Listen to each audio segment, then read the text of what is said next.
Yeah, but a lot of people don't know that, do they? Oh my God. What about all the people who were watching? What about all the people who were watching and...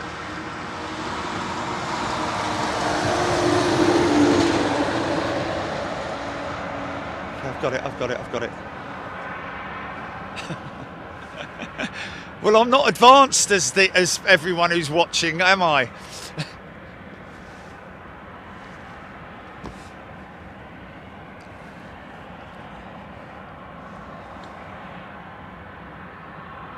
Neil B, we have not missed a thing, don't you worry. We have still got the DC-6 coming out. Ex-US Army, was it? It was the Navy as well. Ex-US Navy. Look at that picture there.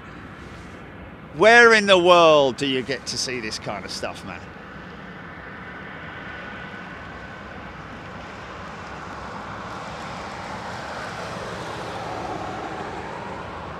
And what a lovely thing, our members saying, welcome free viewers.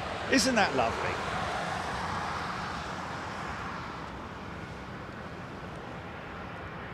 Paul Skilling, Tony Mikalev, Rachel Dickinson. We're all here. Great to see you all back. Jazz, don't worry, Jerry, we all switched channels. I was massively panicking because, oh my goodness me, like I always do.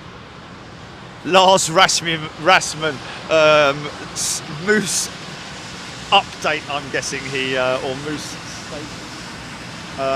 Yes, most incredible experience this morning with a large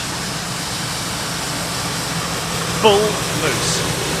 Absolutely fantastic. We are live in Anchorage, folks, Alaska. There's another 747 freighter just touched down. Is that the Coletta 747?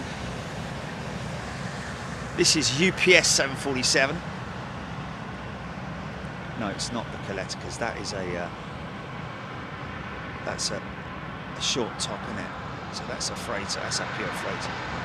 I don't know. It might be.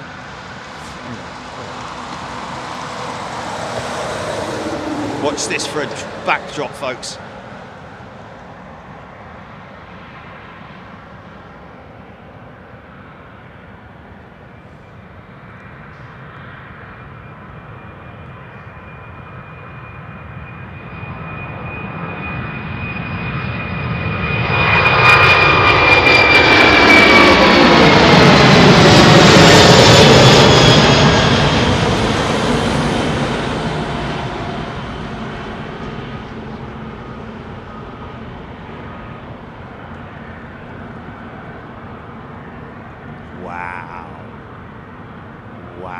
Just wow. Oh, ladies and gentlemen. Oh, here we go.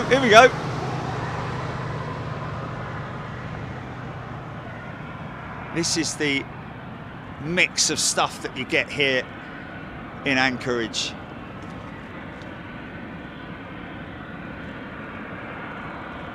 Okay, folks, we are very quickly going to do it now. Big Jet TV are going to gift 20 memberships, and we're going to throw it out there. Just you need to opt in on the chat if you're a free viewer, and also a big shout out and thank you to all of our giftees who regularly gift, but also to those who have gifted just the once. Just a single gift if you do it, and really please do not feel in any way pressured to gift membership. I know people have asked us, but your membership alone is what is important to us, and so we don't want you, join responsibly.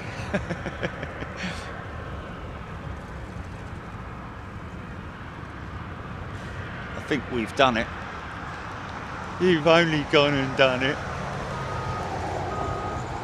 Have the names come up yet? I need to see if the names have come up.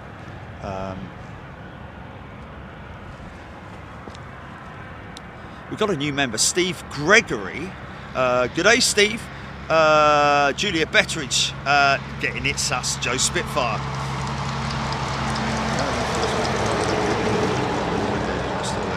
Yeah, Joe, don't worry. I was very,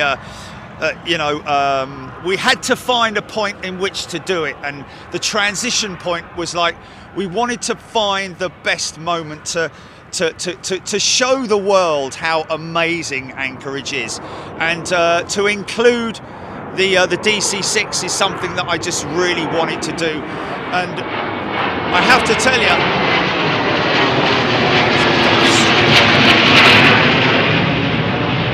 Gulfstream, wasn't it? Pretty gnarly, that was.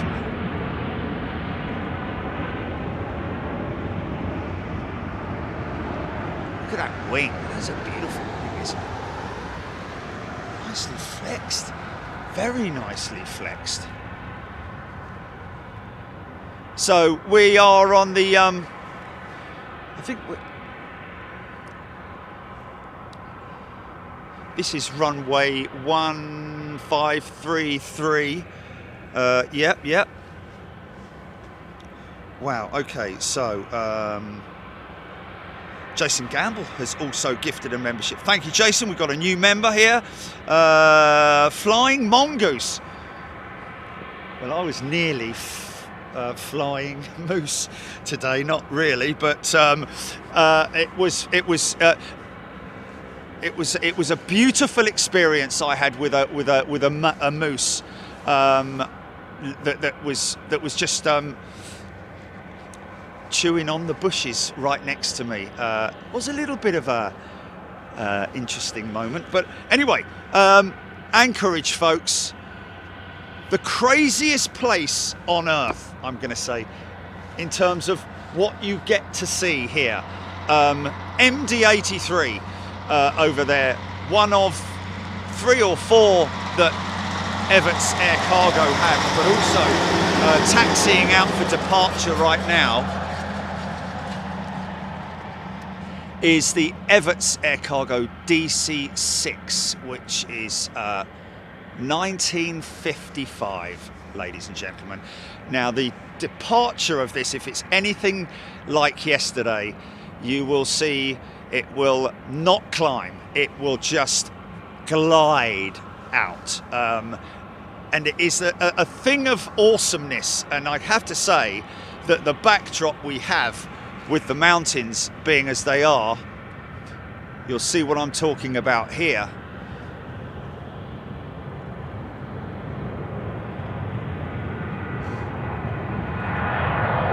It will be a lot lower than that.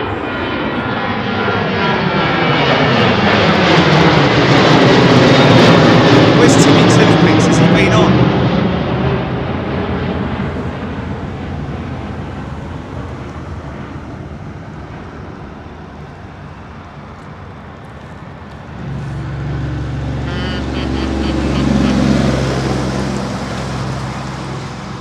And here it is, ladies and gentlemen. Now, if you are in any way into the historics, the classics, this is one that really is... I think it may be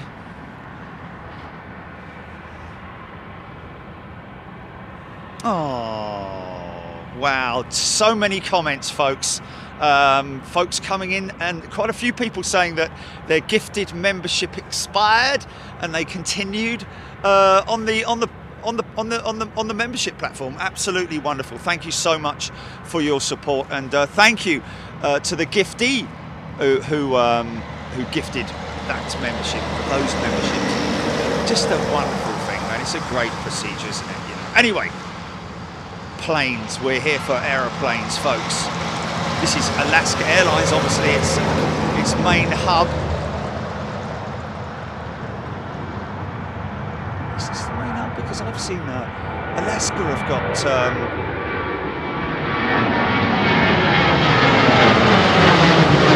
Seattle, isn't it? Yeah, because I remember in Seattle. So, if you're looking on Google Earth, folks, this is runway 1533. up this far end of the airfield here, which is I'm standing on the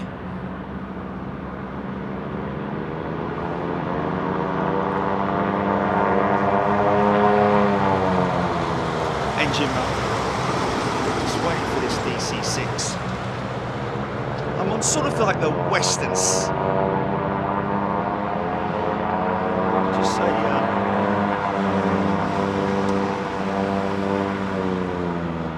would you say west-southwest? Would that be right? I'm on the west-southwest side of the field. What's that 747? Just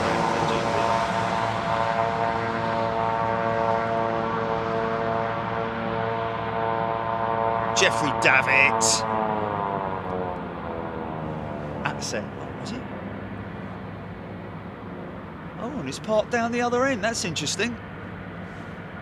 Jeffrey Davitt gifted 5 Big Jet TV memberships. Thank you so much, Jeffrey. John Hunt is a new member. Welcome, John. JF840 for the love of aviation gifted a membership. And another one. Is it 2? I think that's 2. There, JF840. I hope you got that right. Code Geek ATX has gifted 5 Big Jet TV memberships. Thank you. These are going so quickly, folks. I'm trying to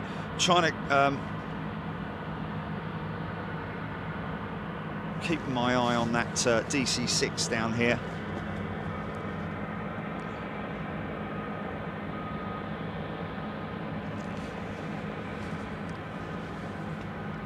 Welcome. Also, Petros gifted 5 memberships. I think there might be a bit of a glitchy thing going on. No, Scott Cowell, sorry, gifted 5 memberships. I'm just losing count up the top here. Zoshi gifted 5 memberships. Welcome everybody.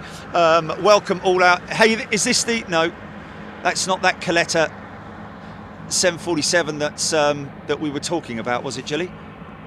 Because that's a freighter, isn't it? Is that a pure freighter? Or is that a converted freighter? A converted passenger jet? No, because yeah, it would have to be like a 200 at the max, wouldn't it?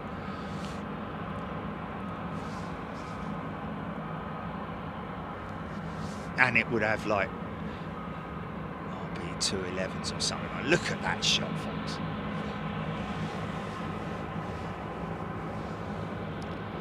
Yes, Lynn Kinghorn, a lot of kindness being given. This is the most incredible place on earth, folks, I have to say, in terms of if you're into aviation, but also if you're into peace and love and just ambience and nature and wildlife and everything associated with. This is literally heaven, because, you know, you can be a mile away from here and you're, well, I mean, to my right here, you are literally in the wilderness. I mean, there's a lake down there, and you wouldn't even know there was an international petrol station here across the ridge. This is basically a hub for intercontinental flights that are coming mainly from China and heading into Europe. And other destinations, some on the east coast of America, Miami maybe, but of course they have a UPS, I guess you would say a distribution centre here as well. Not a massive one in terms of what we have been used to, like the likes of Louisville, for instance, but it's basically that big down there. I think actually that is the FedEx one. So really, UPS one, I think it may be just transferring of palletized commerce. It's mainly commerce that the UPS guys carry. This is all as well as that. Electrical goods, commerce, car parts, you know, easy ups, fencing equipment,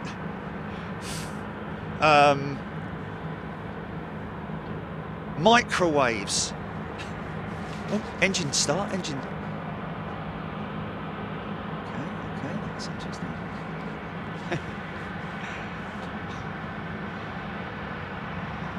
his and hers soup makers.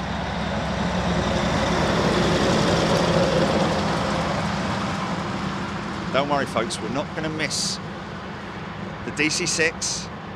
Okay, let this doing a... Just want to see if is this... He is pushing him back, isn't he? He's pushing him back, isn't he? Is he pushing him back?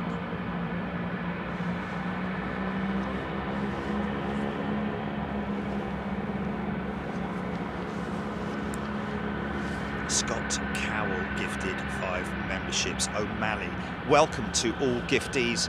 If you have been gifted a membership, please come in and say thank you. We really appreciate it. E-Hawk, Stewie's Travels, KJ. I mean, these are folks because there's so many. Dave Gospel from Code Geek. G'day, Brian. Is that another smoky startup? I missed that.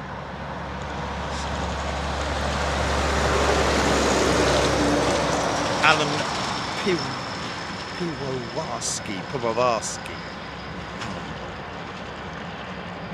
Am I missing these?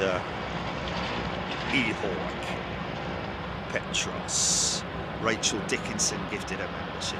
You wonderful, lovely people. Zachi, James Sterling, Deer Creek. It's got to be from somewhere around here, isn't he? Or she? Deer Creek.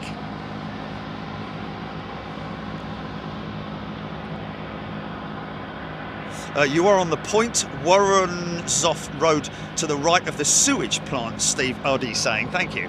How lovely.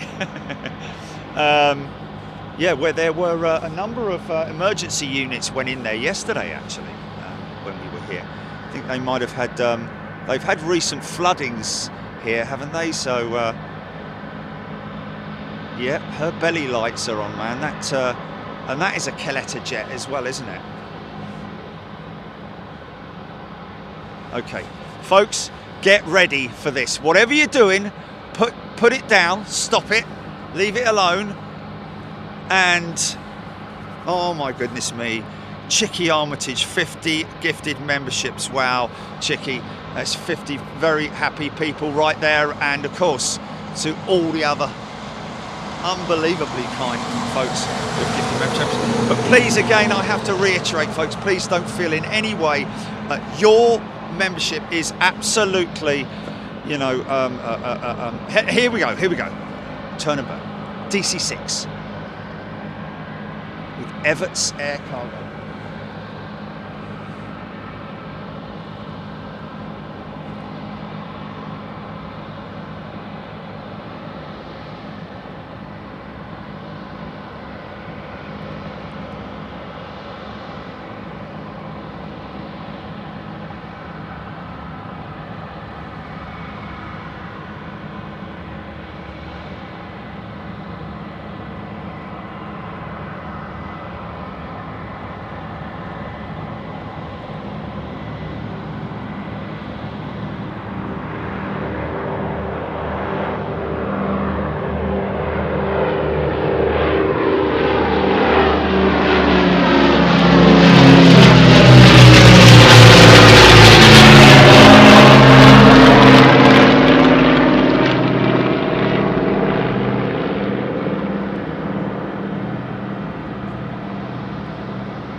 Right, now you can say you've seen it all.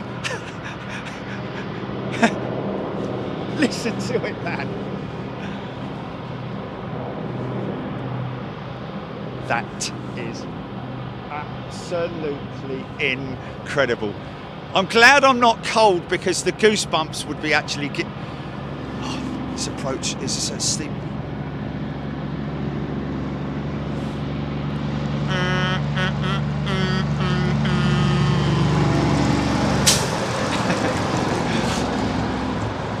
Yeah, there's some works being done on the pavement at the terminal, folks, at the south terminal, sorry.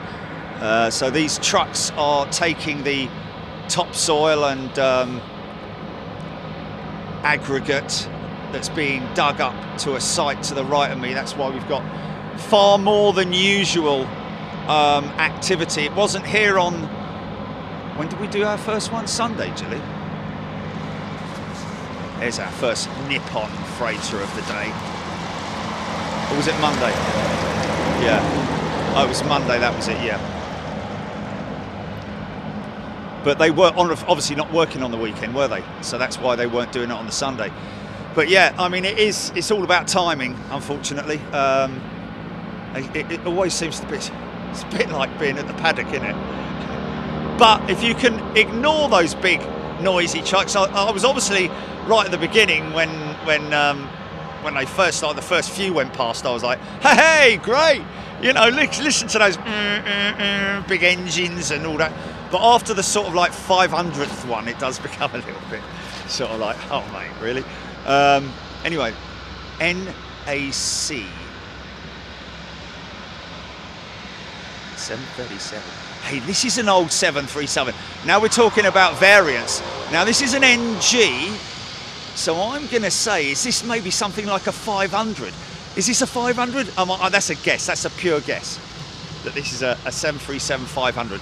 Tell me, folks, quickly. Come on, come on, come on.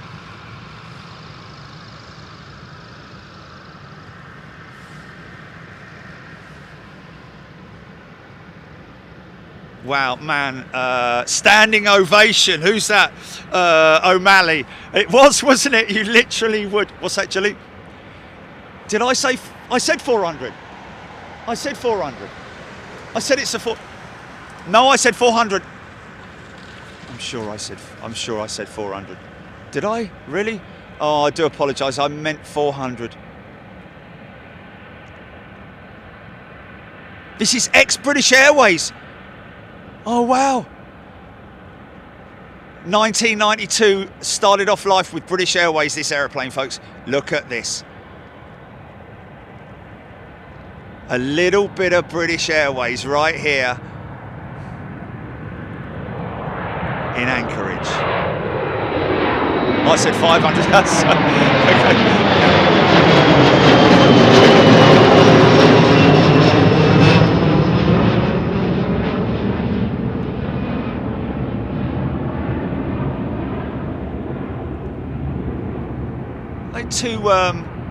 There's two.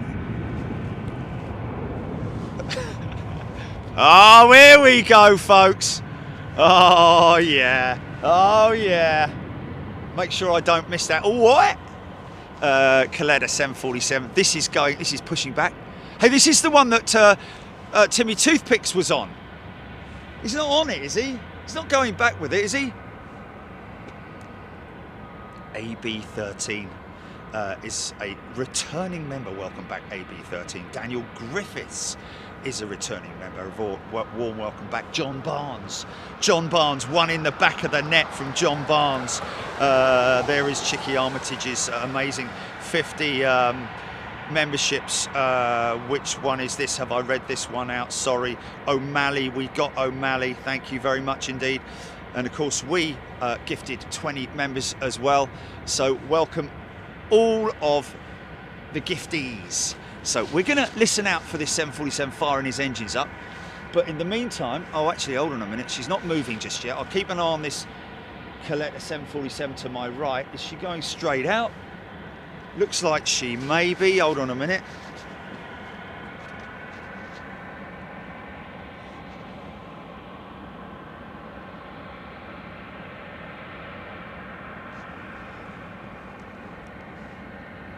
Oh.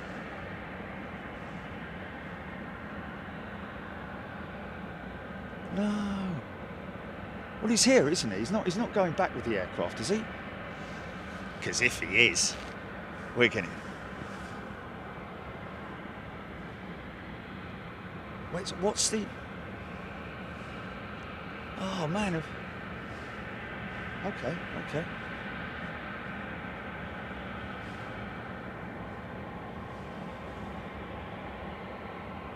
Jess H, why did the DC-10 disappear from flight radar? Is that a joke? Why did the DC-10 disappear from radar? Oh, he's going to get spar ducks, yeah?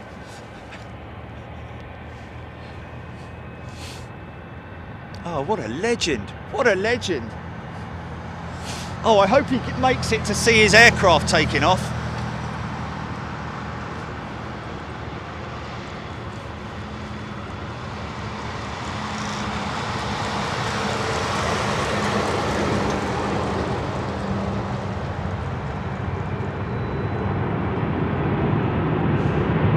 Oh, yeah!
Zoe Farrow, overwhelmed with the gifted membership.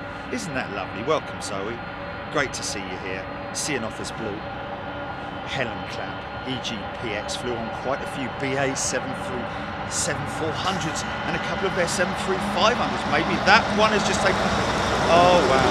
Self-loading cargo, of course. Okay. Sorry. So another engine, smoky engine startup. Diamond Deb, thank you, Mark Francis, for my membership. Lovely, man. What a wonderful community we have. Spreading the aviation love around the world. It just makes me feel so humble that that's the way we do it. And it is, well, we as a community do it.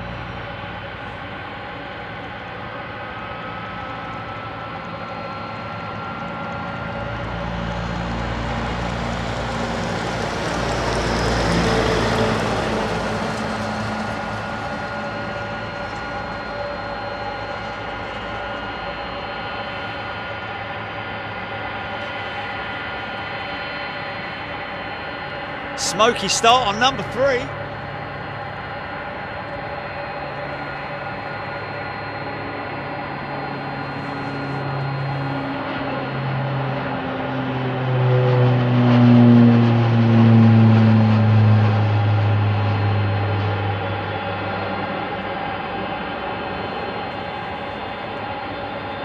Start number 4.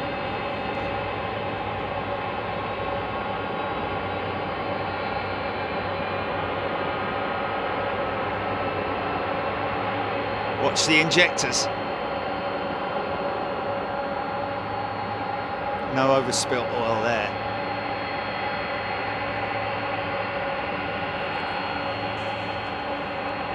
Is it turning? It's turning.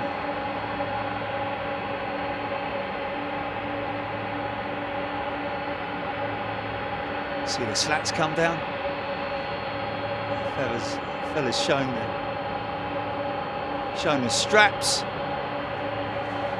Listen to this pull ahead.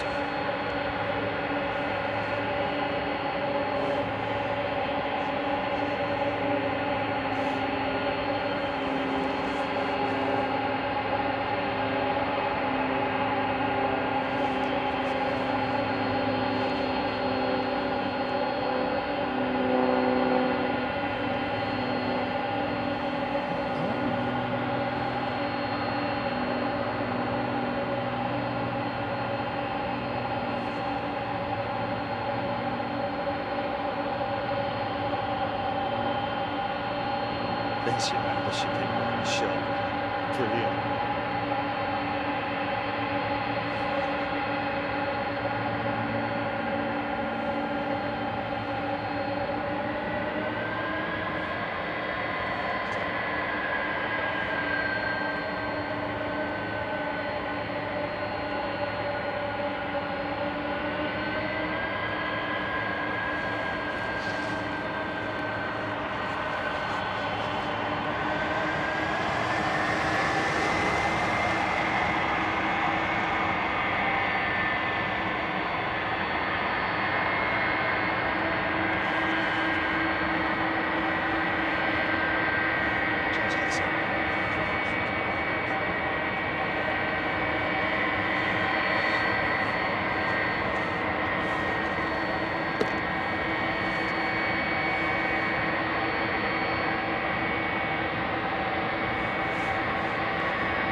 He's coming over here, Chili.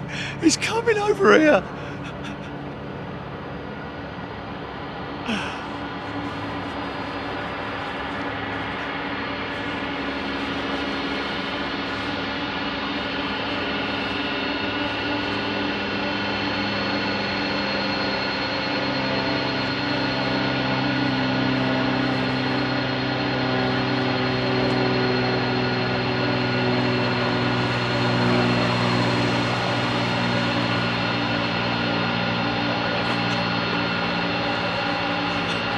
Oh my God.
think he made it, Chili.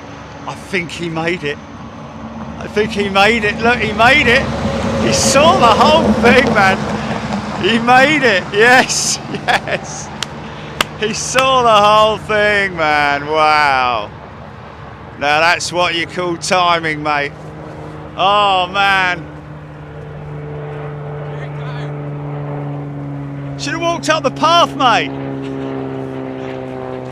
Mr. Toothpicks, ladies and gentlemen. How are you, sir? I'm good, mate. How are you doing? Finally meet you. Oh, great to meet you, man. Timmy, you're lucky, man. You got here just in time. That is just fantastic. We got the world audience on freedom, so you know everyone's watching. Absolutely phenomenal. That whole startup taxi out the whole sequence was, and for him to come out here, that's just a dream come true, man. It's just a dream come true. Now, did you see the DC-6, Timmy? Oh, mate. Is it Timmy or is it? It's Tim. It is Tim, right? Okay. Yeah. Julie knows me as Tim. Something down there. Sounds a little bit. Oh, this is going to be a spectacular departure. Is this a relief crew or is it the crew? Yeah, it's another crew. Oh, okay. So they're not aware we're here then.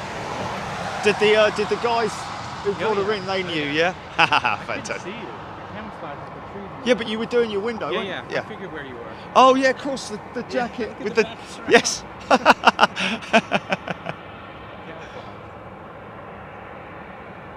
Timmy couldn't see me, Jilly, because the jacket's camouflaged with the trees in the background. No. So you were just doing the phone in on the case of like if he sees it, he sees it. Oh, okay, fantastic. Oh, Jilly, stand by. I've got to go and get me a headset.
Stand by, GP.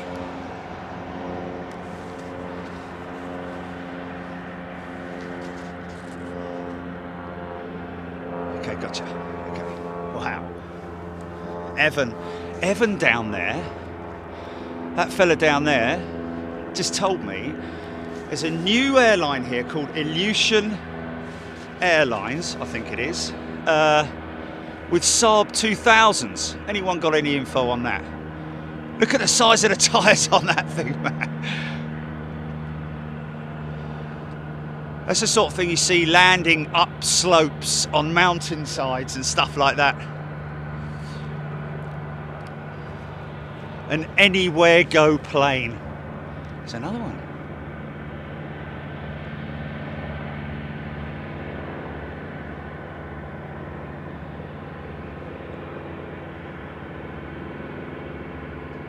You get it all here, folks, in Anchorage. Is this your first time here, Tim? No, second time. Is it? Isn't it beautiful, mate? I love it. Did you see the moose incident this morning? I almost stepped in some down there. No, I did not see it. It was here. I'll show you video. Yeah, I'll show you video after this. Where were you? Unbelievable, mate. Terrifying, but beautiful. Was it a female or male? Okay. She's rolling. Ah, truck. Come on, mate.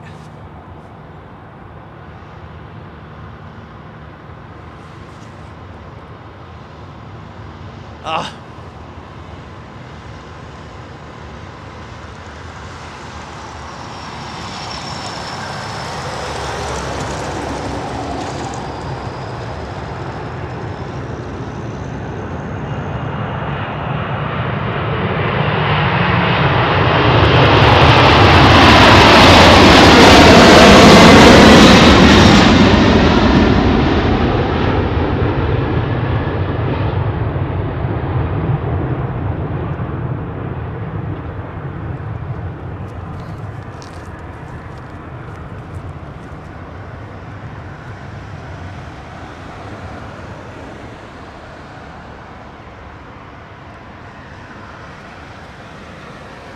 I think your missus might be on the chat. Yes, Jackie Toothpicks. That's fantastic. Becky, is it? Or Jackie Toothpicks.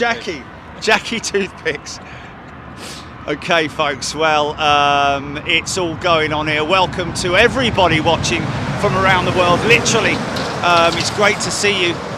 Skylease Cargo with their Dash 400 in town, FedEx MD-11s dotted around the field, but won't be going out for a few more hours yet. Usually do the late afternoon departures with the FedEx MD-11s, but it's a steady stream. I've got to be honest with you.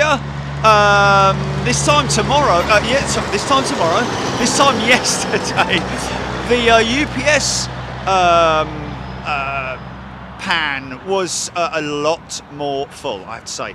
Just a solitary 767 and a 747 sitting there at the UPS bay. Further up here, we've got Everett's Air Cargo's MD-83s, the old Mad Dogs, DC-9 really, when you look back at it. Atlas Air and Polar basically bring their aircraft up here.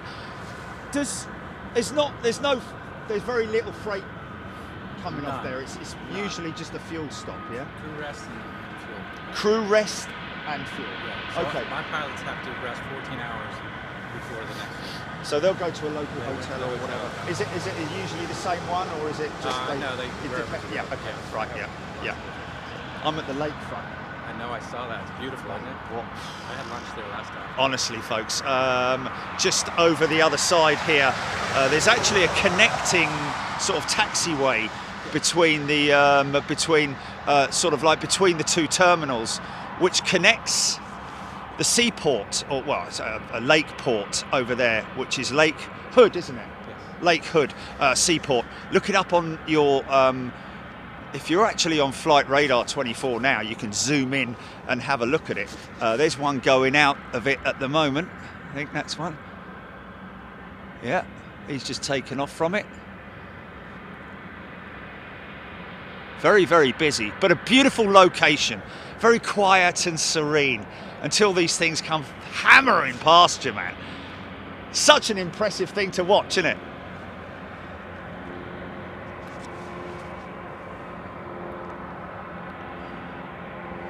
So these jets that you see behind this UPS here, folks, generally those aircraft will come in for fuel stops and crew rest. So they'll maybe change over crew, and some of the Asian carriers use two crews on the aircraft, don't they? They won't get out. Yeah, they won't get out. Very big on- Yeah, very big on health and safe health and all that kind of stuff. Yeah.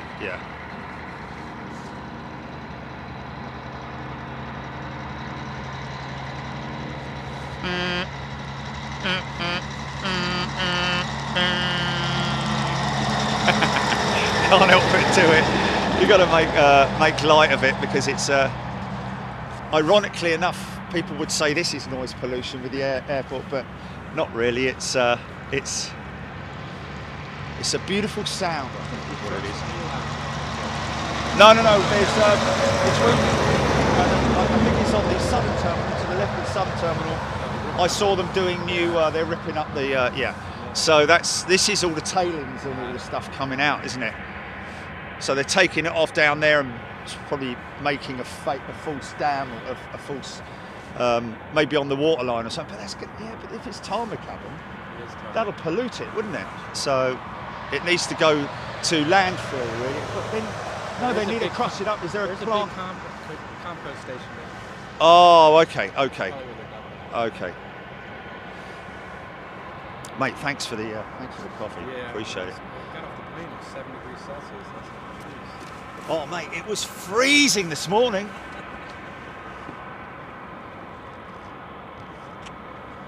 Let me just double check I've got that second mic. We're all good on that. So stick around, folks. Don't go too far, because you might think it's quiet some of the times, but it doesn't take long for it to ramp up.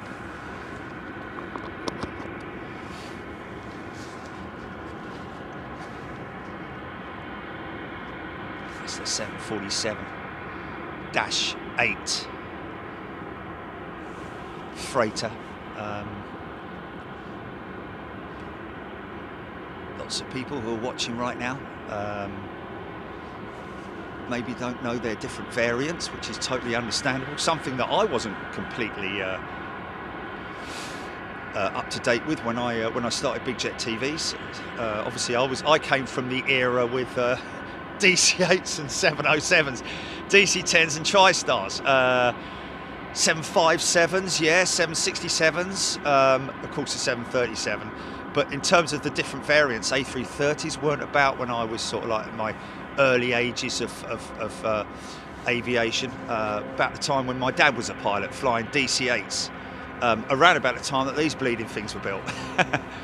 So my old man was a dustman, he wore a dustman's hat. He said, oh, go blimey, it gets all flat. No, my old man was a pilot with International Aviation Services, flew freighters, DC-8 freighters down to Africa, mainly Africa. Perishables, I think it would have been back then. It wouldn't have been like, you know, commerce like you get now, that's for sure. General freight, whatever it might be. I always remember losing the number 2 engine over the channel, having to stop over and divert to Paris and stop over for 2 days while they fixed it. Went out on the field every day and you know, watched the engineers at work as they. It was actually a seal that, you know, that's the crazy thing with a lot of these issues. Bless you. That it can be something as simple as a little tiny seal, but it was an oil seal that basically gave up the ghost, and we had to stop over in Paris. And I think the 2-day stop was probably for us to await for the parts to arrive. Aircraft on ground operations back then, I don't know if they were as efficient, but anyway. A single cruiser, 5 of the next 8 inbounds are 747s to fill up pads, including an Atlas Air on finals. Well, the Atlas Airs generally will park up the top end here. But didn't you say, Gilly, that one, that unmarked one down there is Atlas Air? They sometimes park down there, Timmy? No, they don't, do they? Oh, it's Caletta. Yeah, the all white. Yeah, okay. Yeah, okay. Yeah, right, well, there we go. Yeah, normally Caletta's up this end though, isn't it? Like they are there. Maybe they got a limit for one position there. There's 3 parking positions there. But anyway, generally Atlas Air will park up here. But anything else? Any of the Chinese operators, obviously other than of course FedEx or UPS, like this 767. Look at that shot there. Look.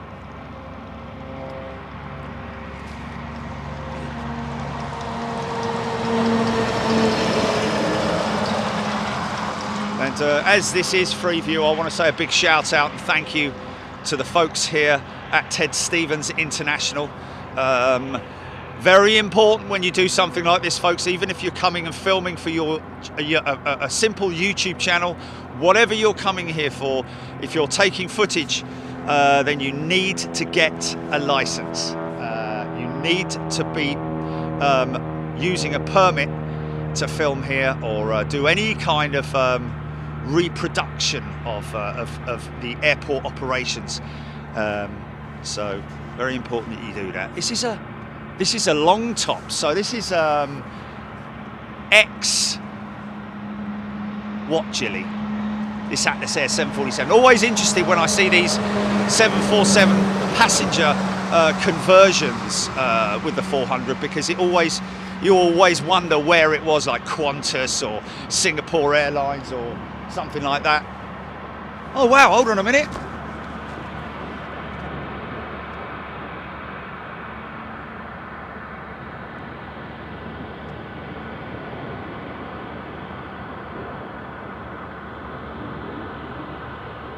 Raptors again.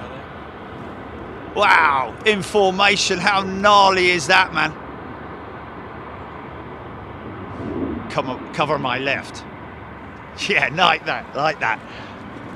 We've had some good military action, especially with that C5 Galaxy yesterday. That was cool, wasn't it? So, what did you say, Jilly, with the 747? X Eva Air. Eva Air, of course. Oh, hello, folks. I told you didn't have long to wait. 777 time. So we want the dew point to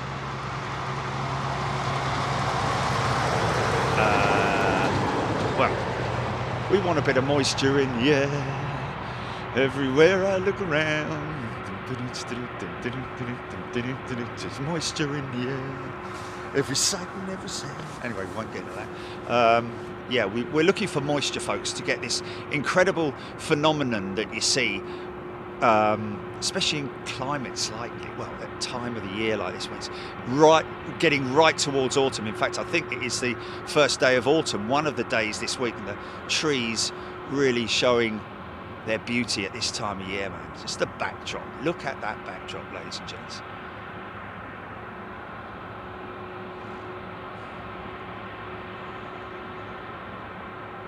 Big, modern.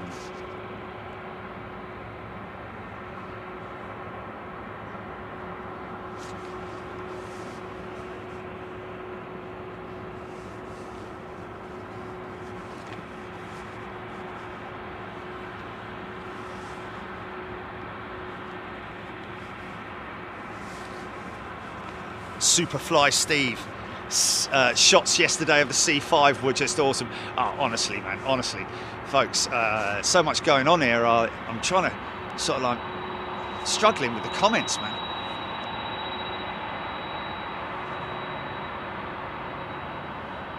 Declan Dolan, that's it, is floofage. We're floofage hunting, folks. Oh! Sorry, just say that again, Jilly. The old DC-3 is on radar. Oh, is it taxiing or is it just on radar? Oh my God, folks, you're gonna get, yeah. Oh, if you're into your historics, you're gonna. This is even, to be honest with you, possibly. I mean, to be able to see that, yes, they are C-130 Hercules, but to see that DC-6 in operation. Before we went on air with you guys on Freeview, she was up at this end of the field doing mag checks. At least I believe they're mag checks, or that type of throttle check to make sure that the engines aren't going to. They would have done temperature checks, probably. I would imagine it is temperature, oil pressure checks and stuff like that, isn't it? Yeah, got it. Yeah. Red leader.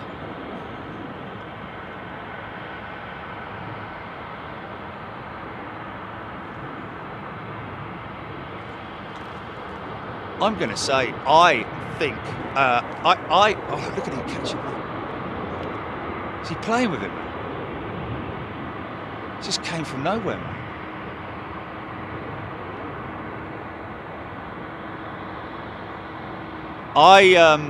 I have to say, looking at those Raptors aesthetically, oh, listen to this, man. Listen to this. When he came out and came over it. I don't know if he gave us a wave. I'm not sure if he gave us a wave, but that's the scene. I mean, I was doing all of that, and mind you, like you say, you can't see me.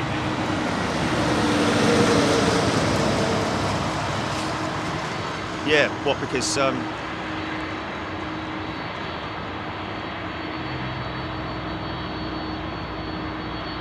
did Putin manage to get his fax machine working?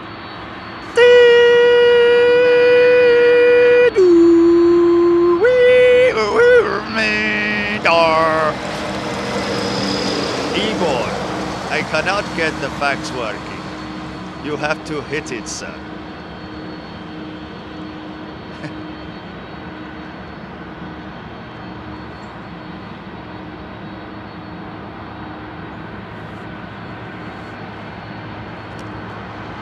Oh my God. Ladies and gents, man.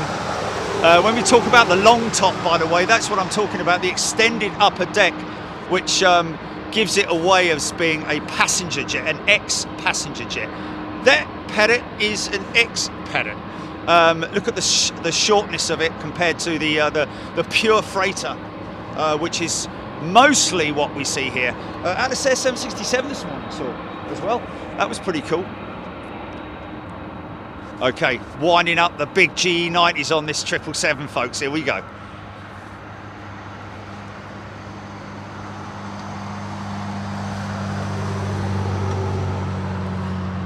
If you like it, hit that like button, folks. Smash the hell out of it. Don't be shy now. Don't be shy. I'm going to say that that F-22 is probably, in my book, the best looking fighter jet out there. I really do think it's got a bit of a mix of a bit of F-15 about it, hasn't it? But it's just so yeah, it's so flat at the front end. It's I'm going to say that's my favourite modern fighter jet. Sorry, Foon. Here we go. Wind it up.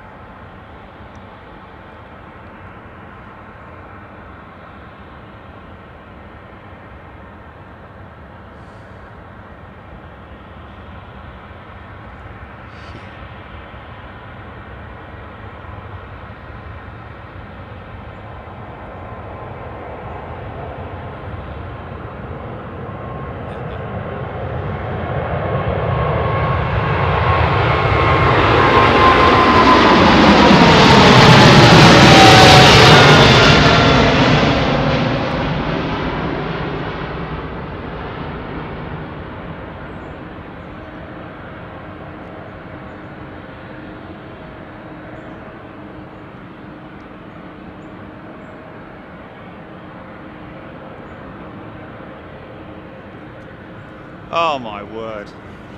Oh my word. It is just.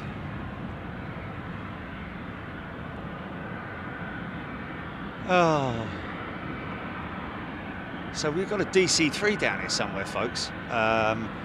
It's taxiing apparently. Look at the ones just coming in. Hello.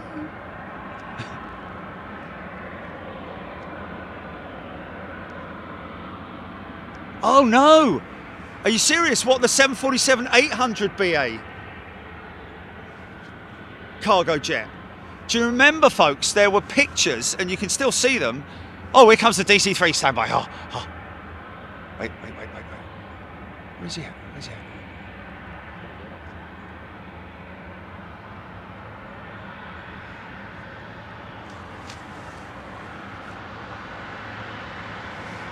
Dakota DC3, ladies and gentlemen. So this will be older than the DC6. I would imagine. Tail dragger. Incredible. It's such a... Wow. Oh, 777 startup in about a minute. Oh, here we go.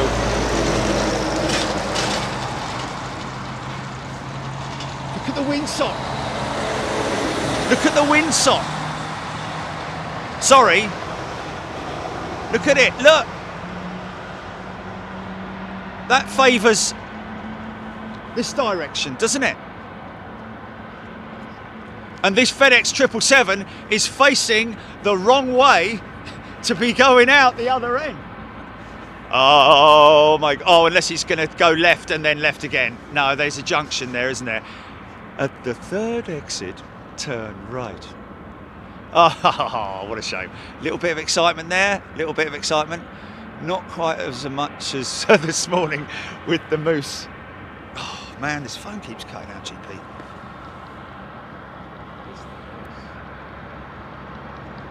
Bob Shalvor, DC3, then CD4, then DC6. Oh! 78 years young, Big Bird saying that Dakota. Oh my goodness. Rafe Levine, grand old lady. Hannah.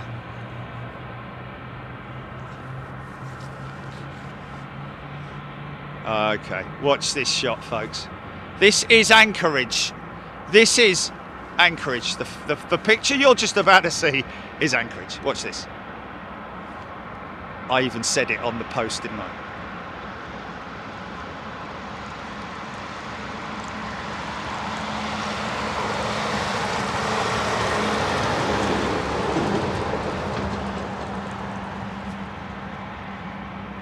Isn't that fantastic?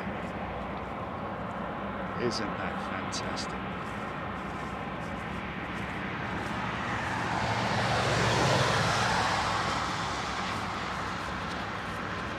I can definitely feel that breeze towards me. This is definitely favouring, what would that be, 3-3 operations.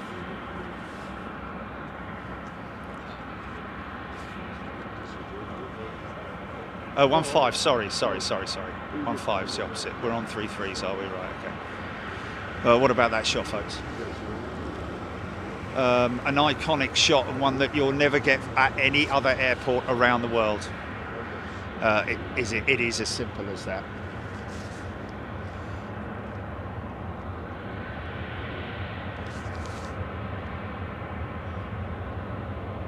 Wow, that DC3 is number 7 tracked worldwide on Flight Radar 24, folks. Follow it to its destination because it won't be very far. It won't be very far. It'll probably be going, I don't know. I mean, the lot DC6 only went up to the military base, didn't it?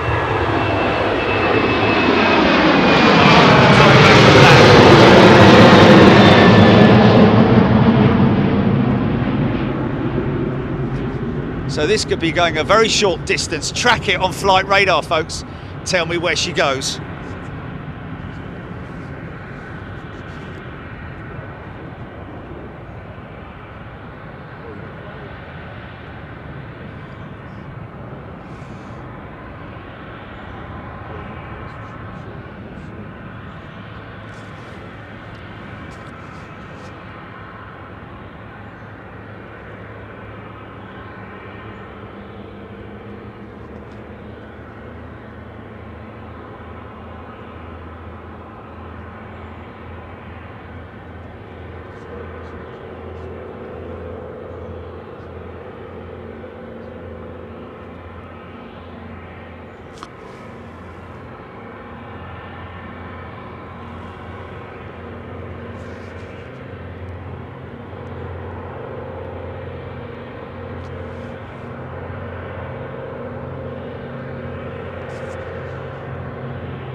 Wow. Oh my God. That is insane. That is insane, man. To be able to share that with the world is just the best feeling ever, man. 4,500 people watching right there and right then. So, okay, how about this then? If there's 4,500 people watching, hit that like button. Let's not just get 200, yeah? Let's get 3,000. And track that DC3. I want to know where it goes. Don't be stingy with your likes.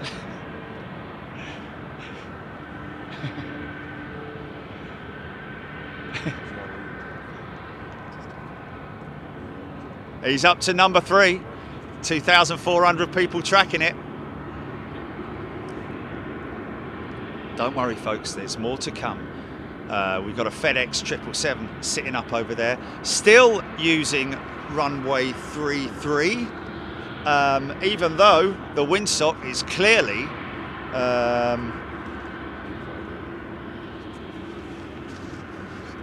favouring the opposite direction. And I tell you what, if it does happen, I vote we stay here, mate. No need for likes on the members only stream.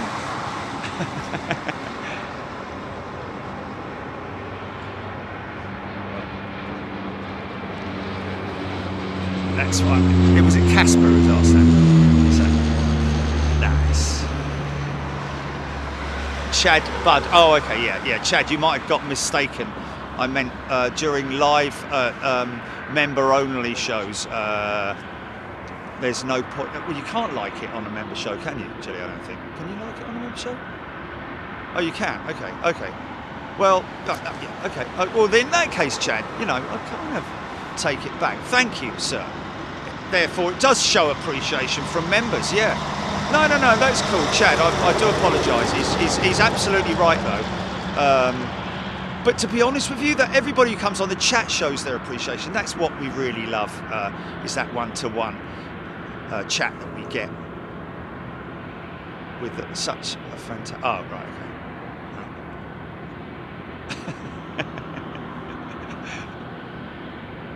Tim Rotunda just likes everything. Ooh, nice toilet rolls. I think I like that. Nice fish and chips. So bear in mind, folks, that these jets that are down on the other pan, the refueling pan, I would call it, and recrewing. What's that? Hello, mate. I subscribe to your channel. Lyle. That's nice. Thank you. I brought you some coffee. You got now. You've got another copy, have you? Oh, that's a shame, man. I'm still. They usually last for like 2 hours. Oh, sorry. I didn't know. You're a star, though. Thanks, man. No more coffee. You can drink iced coffee.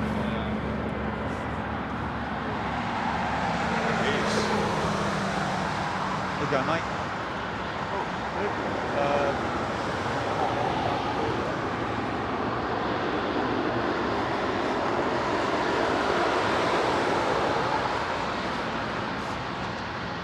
It's gone up to number 2, the DC3. Where is it going, folks?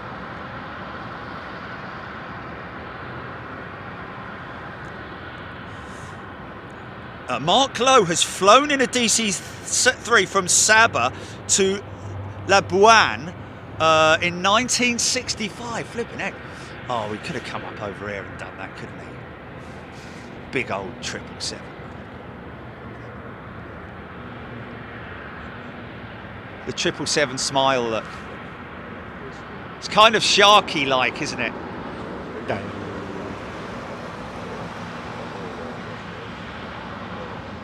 No, I know. He looks a bit sort of like, yeah, I know. He does.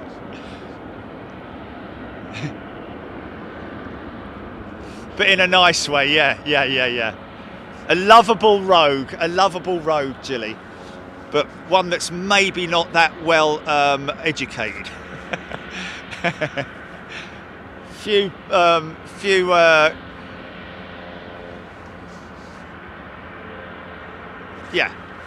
yeah, Peter Griffin, yeah, is a good analogy, I think. Yeah. Quagmire.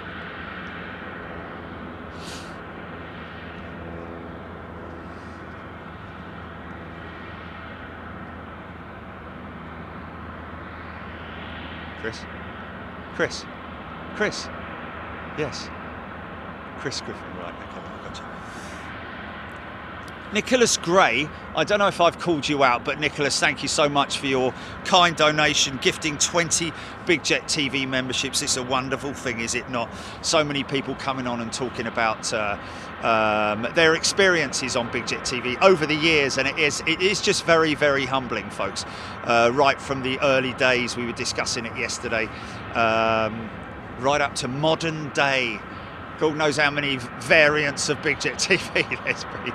This is a 747-800, which they've got a very small sorting office over there, haven't they? The UPS. I guess it's more interchanging ULDs rather than unpacking them and Some local. yeah, some local, yeah, literally.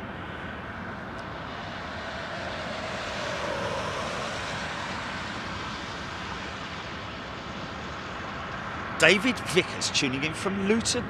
Good evening, Luton. Wherever you are, folks, a very good evening to you. Okay, Joe Spitfire says she's at 4,000 feet. Only at 4,000 feet, so she's not going very far. Say it again. This is just a beautiful place to visit, folks, if you ever get the chance to do it. Anchorage. People here are lovely. Great community. Noisy trucks.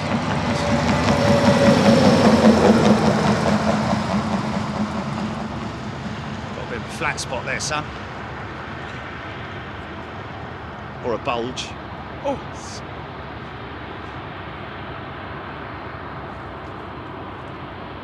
Yeah, we're probably going to put that seaport, sorry, the lake port. That's all raptors by the sounds of it. There's one there. Yeah.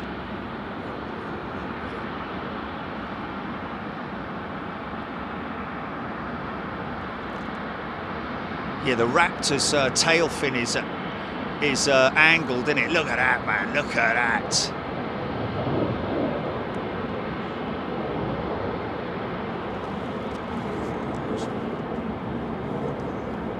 Oh, that's definitely now my favourite jet fighter. Oh my goodness me! Look at that. Looks like a flipping Star Wars thingamajig. Looks like a TIE fighter, mate. Ah! That's vortex coming off the tail tip. Oh! Oh my God, man. Timestamp that one, GP, mate. Oh, that's insane, mate. Absolutely insane.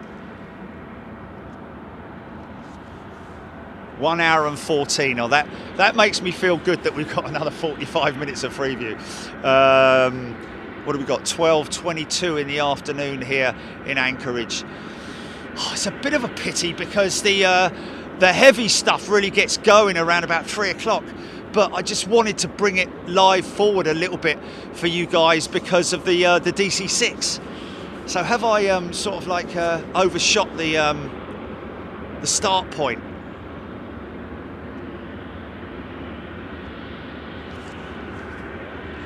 Let's just see. Hopefully, we should get the white 747, the Coletta 747. We should get that. Had a couple of F-22 Raptors flew over the airfield yesterday, folks, by the way. Well, actually, it wasn't over the airfield. It was actually down over runway 7, wasn't it? Flipping it. Slow down, son. Slow down.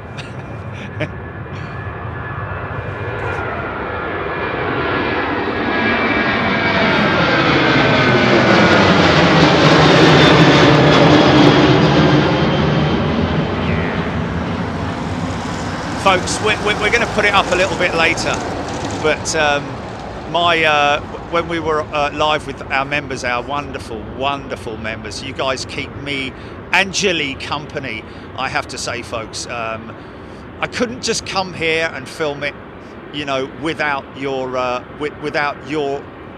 accompaniment, if you know what I mean. EGPX D6 was magnificent. Glad you got it. Thank you. Yes. I just think it deserved, with its heritage and everything about it, I think it just deserved it. And then what a bonus to get the DC3 as well. And just to show the eclectic mix of what you get here in Anchorage. Okay, we've got a 777 ready to fire up. Look out for the arrow, folks. Look out for the arrow on the FedEx.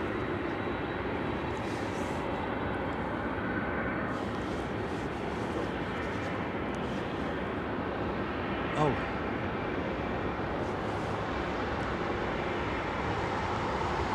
Okay, we'll talk about it in a minute. It's happened before, Jilly. It's happened before. They're such a generous bunch, man.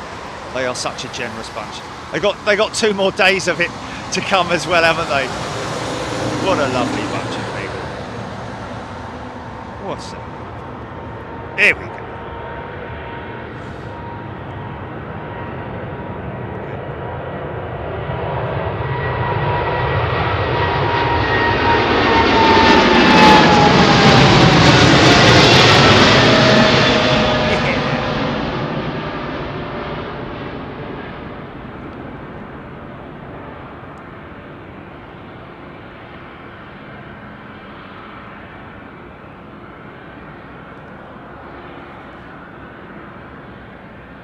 You local then, fella? Yeah. Oh, cool, man. What a lovely place to live.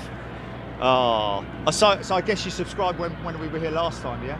No, I was there before that. Oh, really? Yeah. Good for you, man. That's fantastic. Wow. Yeah. Isn't that great?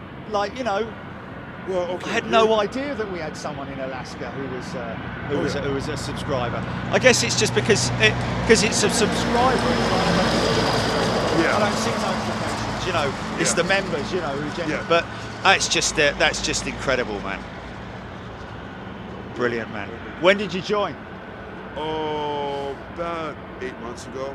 Brilliant, man. Absolutely fantastic. I'm So that would have been just before we came in here, because it was March this year, wasn't it? So you got to see this March one, the March one. And I wasn't around to come out here. Mm. I was up in Up in the hills. up in my sister's place up interior Alaska. Oh wow, cool, man. Yeah. Cool. You're very fortunate to have this this around you, man. Okay, now you see that, you go, yeah. Oh, I know, but get up in the hills and you really. Well, no. I grew up with it. Yeah.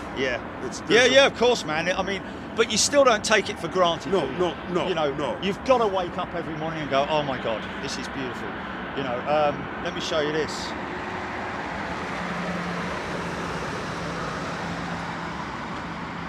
Here you go. Timmy, look. Oh, moose, yeah. Did you see it?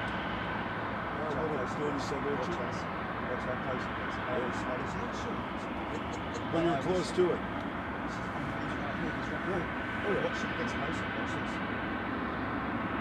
Well, they're so used to people around here.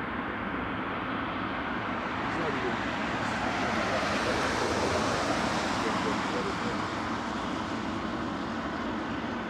Show this live.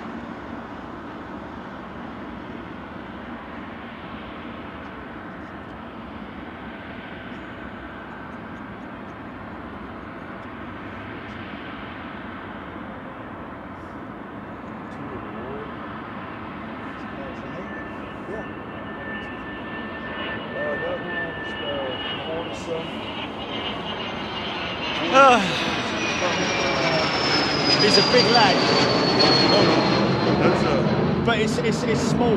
Is it a small one? it's a medium size. Yeah. I know exactly what you're saying. Yeah. Yeah, he's probably about a 3-4-year-old. That old. Next year he'll be probably in the 50s. Yeah, because do you know? Yeah, because the thing underneath gets really big, doesn't it? The bell.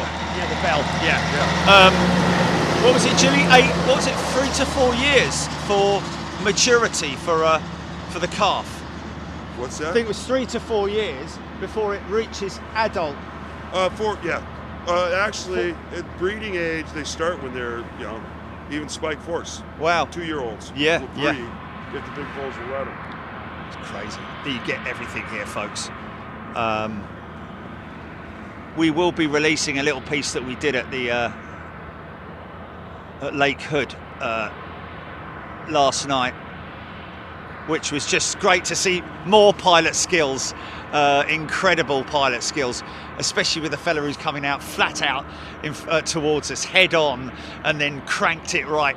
Obviously, you know, they do it every day, so they just do it literally. They know it like the back of their hand, that lake. Mark Evans, welcome, is a new member. A very warm welcome to you. Oh, you'll see him start, unless he circles around. Donald Green is a new member. Welcome, Donald. So hang around, folks, because we're going to get a bit of a rush, and it sounds to me, from what I'm hearing, that our members are saying, let it roll, just let it run. So, folks, if it's okay with you, we'll, because I really would like to sort of like capture that insane couple of hours of the rush, the afternoon rush, because this lot here, I wouldn't say came in at the same time, but you know, within an hour of each other. And as it stands, we've got Singapore Airlines, 2 Nippon jets, that Coletta, what appears to be a Polar 747, which again normally parks up that end of the field, but it might just be out of position, I don't know, or is it?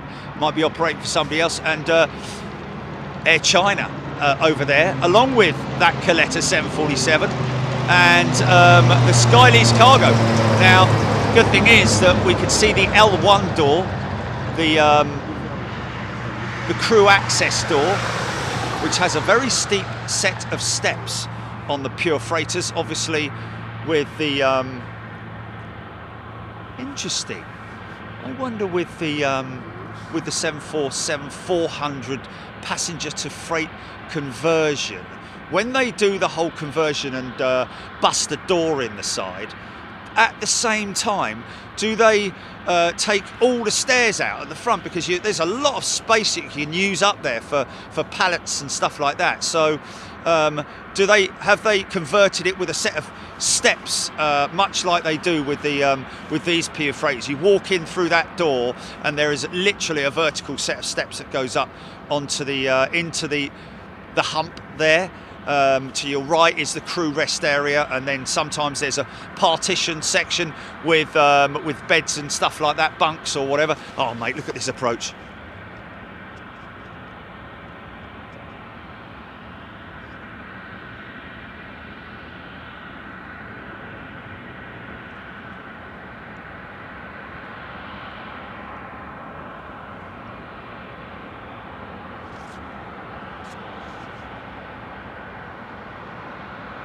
DC3 update, anyone? DC3 update.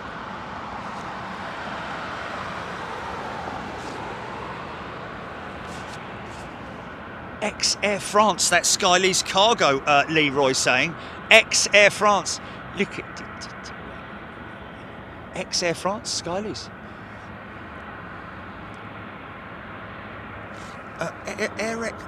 Ex-Air France cargo, or Air France passenger, because that would be a very old aeroplane, wouldn't it? If that was would only be a 200, and that's a 400 quite clearly. So it must have been a cargo jet. Yeah, well, it is a pure cargo. So was that operating for Air France cargo, perhaps? Anybody seeing that 727? As you can see, that's a fire testing station down there. Engines removed. well, the body engines anyway. There'd probably be nothing in that number 2 engine, I wouldn't imagine. FedEx 777 just touched down. And yeah, it's an incredible place, folks, and lots of very interesting stuff.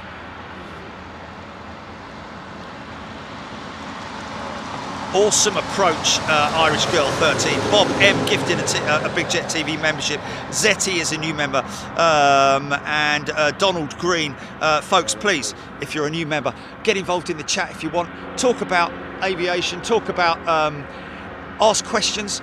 Honestly, get involved and give me information if you want. If you're using a radar app, Flight Radar, we use Flight Radar 24. If you're using a radar app, give me an update. Any updates on what's coming in? Nippon Freighter taxiing out. In fact, I missed that. That's it there. We missed that. Okay, here we go, folks. Now, is this? Okay, we got the 400 going out with UPS at the front end of the show, did we, Jilly? I think it was. Not up. And okay, just keep an eye on that. Keep an eye on the mic, GP. Just keep an eye on the mic, GP, because I'm running this one out until it goes off. So if we get a loss of, yeah. Keep an eye on that graph.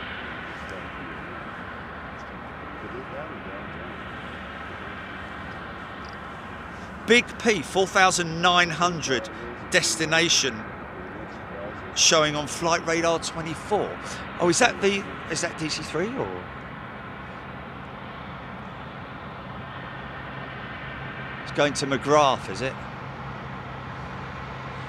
That's what we're thinking. Thank you, Helen. Anchorage is beautiful. Share it with the world. Number 2, that DC3. Track it and keep me posted. Bob Shalvoy, it's now climbed to 5,000 feet. Ground speed 155 miles an hour for the DC3.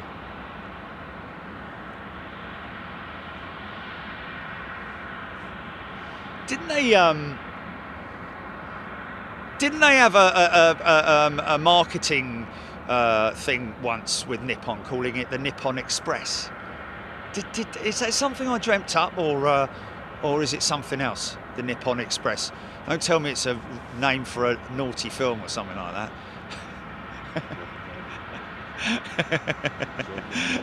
I just know that I've heard Nippon Express being used, and I've always called it the Nippon Express, the freighter, but sort of like not publicly until now. Okay, it's a global logistics company. Okay, well, thank God for that. I thought you were going to say Nippon Express, filmed in 1973. Boo waka chow waka chicka waka wow, starring. No, thank God for that. Yeah, no, the Nippon Express. So I will continue then to call it the Nippon Express. Thank you, Jerry. Juice 2112. You have to go to Whittier, Alaska, if you haven't already, folks. When I come overseas like this, oh, Hercules, thanks, mate.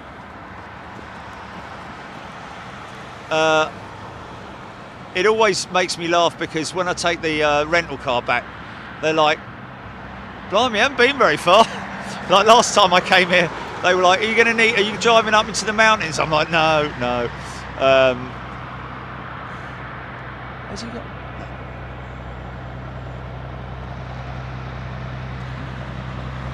58 miles. Okay.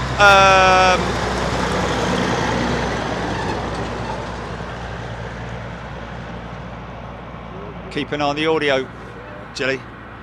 Don't want it to go halfway during the takeoff run here.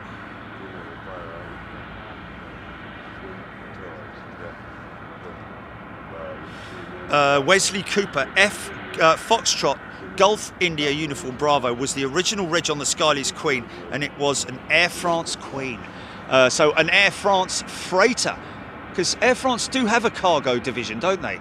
Sure, I've seen an Air France cargo 777, or is that another one I've seen in my dreams? Bow, wow, wow. What's that, GP? Starring Robin Asquith.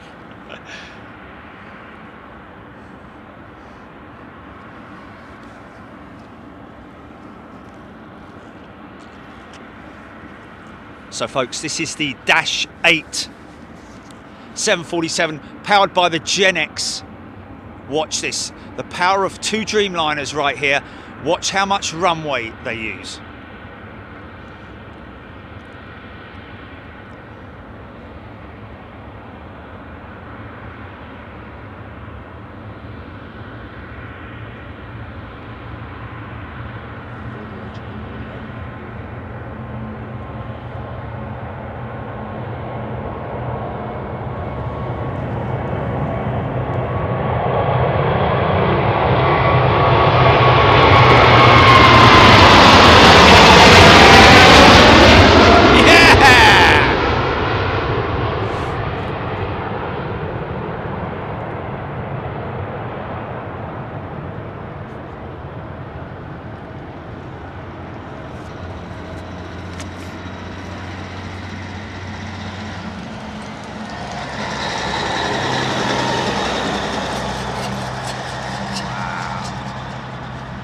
Oh my goodness me.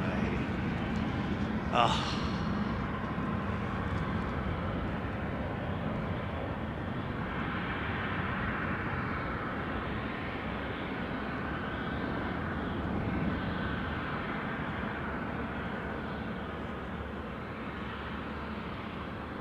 Going right past my hotel, that is. Oh, that was just something else in it. I mean, the 747-400 is the old school quality, old school 747, but those Dash 8s are so impressive with the amount of runway that they have to use. I've told this to my members and discussed it with them till they're blue in the face. Oh, he's not going to tell that story again, is he, about those two pilots that he met? Well, yes, I am. Because it's freebie, all right. So if you're fed up with it, go and make a cup of tea.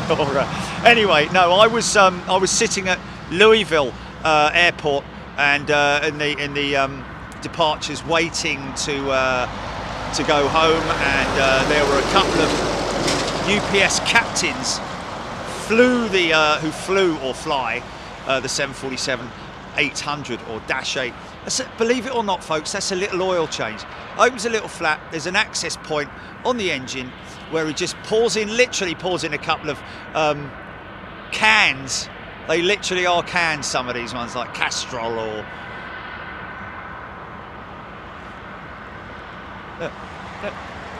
maybe a filter. Sometimes it might be a filter or something like that on one, but that ancillary access panel. Anyway, these guys told me a lot about the Boeing 747-800, which I cannot discuss right here, right now. But it was amazing. But one of the things that they did say, the proper freight dogs, I have to say, one of the things that they did say was that they wince literally when the aircraft is taking off, or at least when it's reaching the end of its takeoff run. Normally the 400 is going up around about here, whereas the 800 is sort of like it's like going up around about there. It's just incredible. So stick around for that. Next 400, the comparison.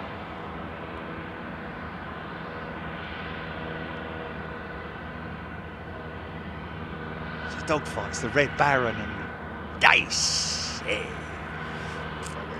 So the freighter, that's the freighter front. The way to identify a 747 freighter, a pure freighter that is, a factory built freighter, is the length of the upper deck. As we discussed earlier on, but you can also see just about, because it's absolutely flush with the bodywork, you can see the where the nose hinges upwards. Okay, Singapore and Nippon both due out, but that's the swing nose on the 747, which they can open so they can fit long pieces, extended pieces of freight, like okay, one of those two jets are about to go. Wind turbine towers and stuff like that. Diesel 13, indeed it is diesel.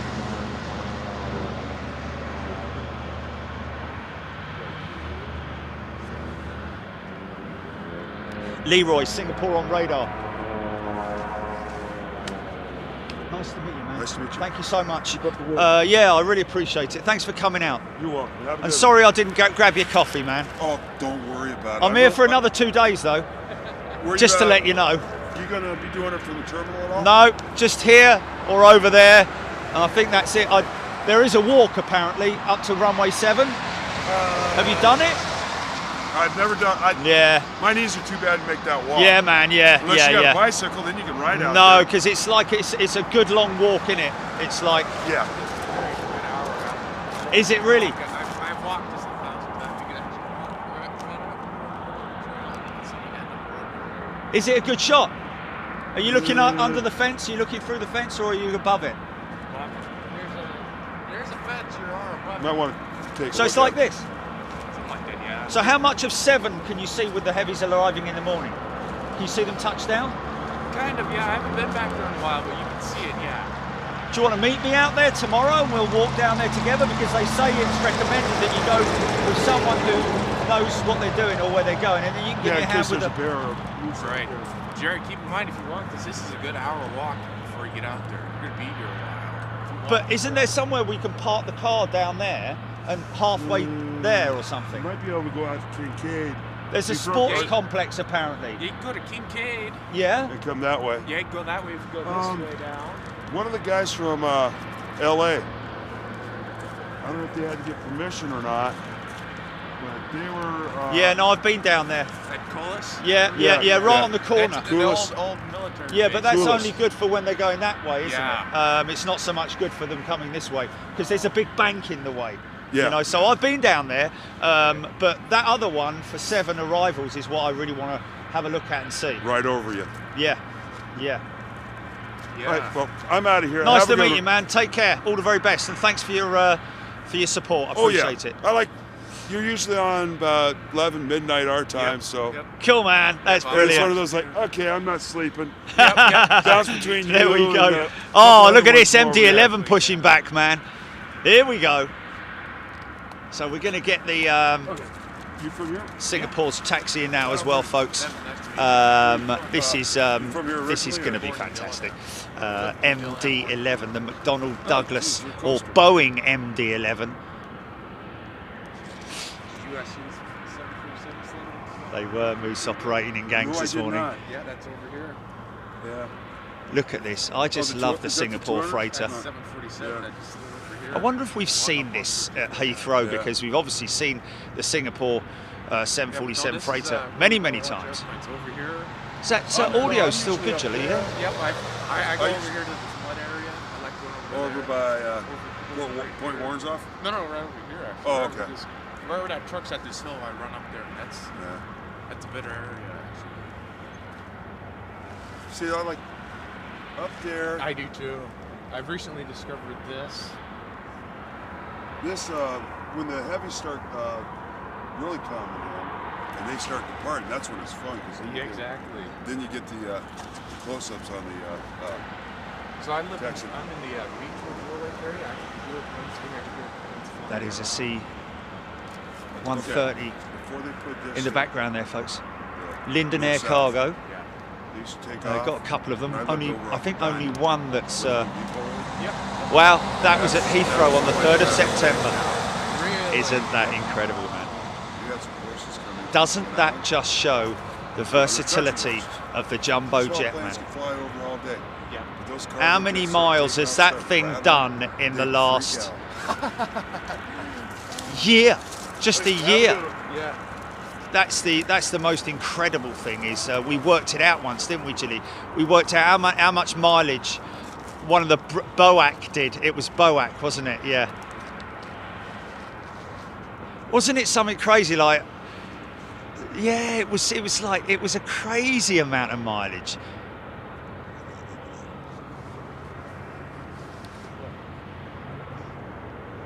Yeah.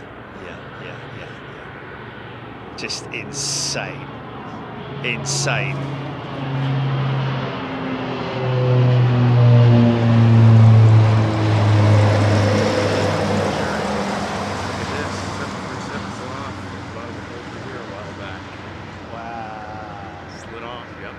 It slid off, did it? Where did it slide off? Over in this area. Oh, really? Right over there. Right over there, yep. Wow. So, hey, Jerry, Everett is getting two fleets. They're getting 2 BAE planes. They're going to come over here. Oh, really? Everett, yep. I don't know when, but... Okay. Are they keeping the MD-83s? I believe so. From what I read, they might be replacing the Oh, that's a shame. I know. They've run out of spares, though, mate, I think. That's probably it. Probably. Watch yourself when I come back here, fella. No, you're right, not yet. Okay, not I just yet. don't want to fall. No, you're right, man.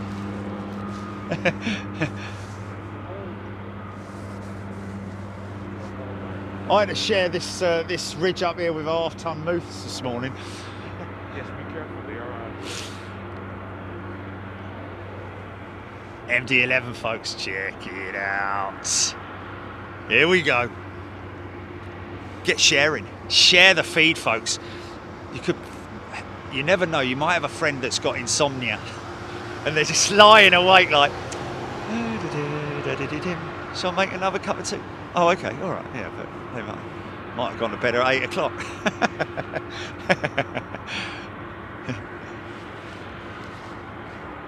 Tri-holer. It's not another. Oh. MD-11, just to the left of me. Audio's still tracking GP, yeah?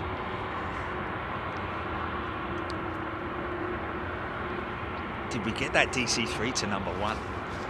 Is it still flying? Is it still airborne? Wow. Here we go.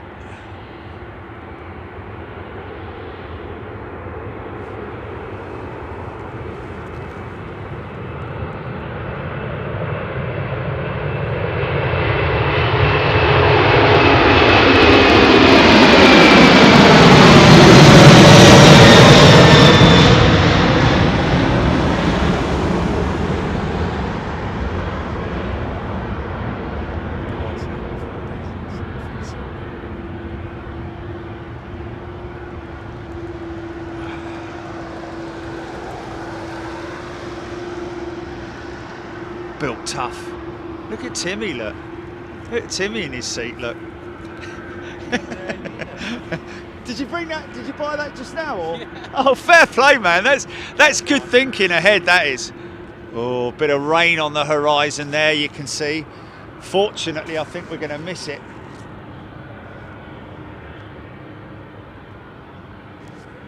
Winds definitely favour a departure this way, don't they? They're going to build another area right there. So that's what all this might be right here. Yeah.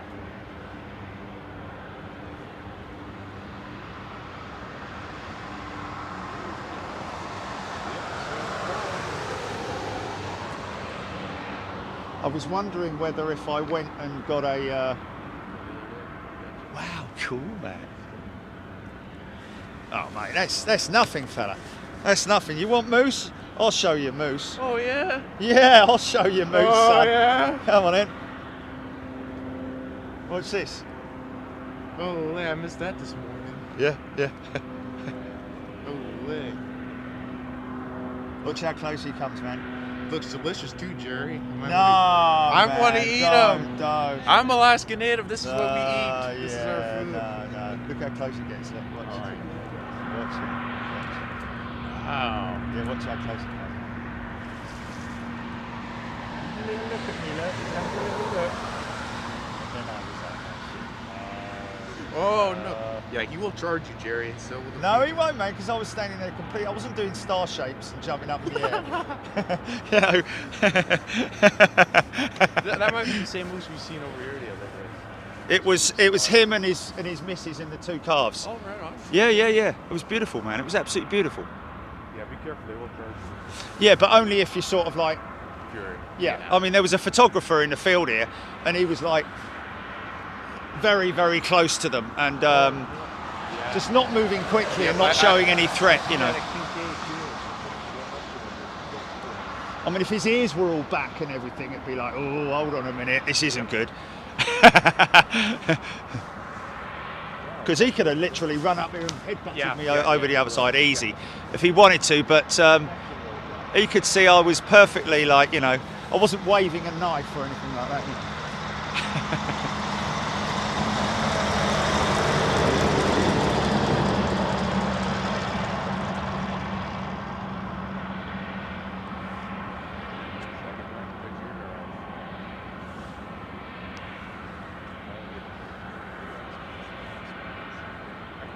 Paul Weaver is a returning member with a star, with a star.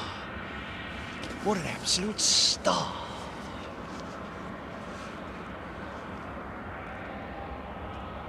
Oh, well done, Jilly. Jilly called McGrath on the location for the DC-3. Somebody saying on chat that, yeah. Okay, watch the length of runway this one uses, folks.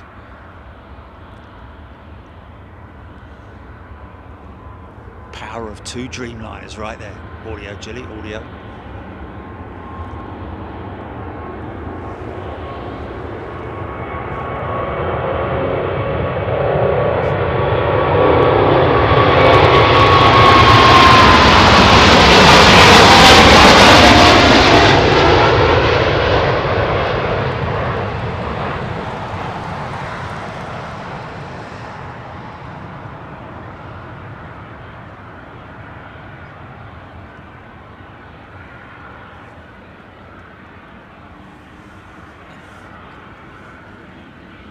That thing was angry, man. That was angry. Did you hear those blades, man? Yes. Just, oh my God. That was insane, man. Big carbon blades as well, man. Oh, goosebumps, goosebumps.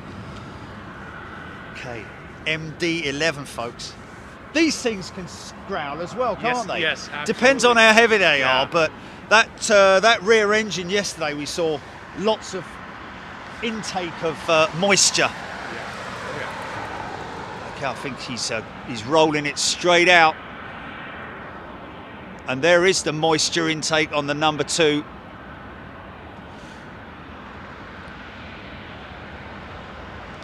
Now watch the climb rate on this thing, folks.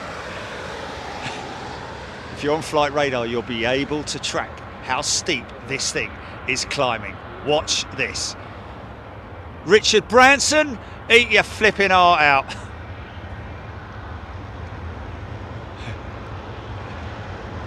Houston, we have liftoff.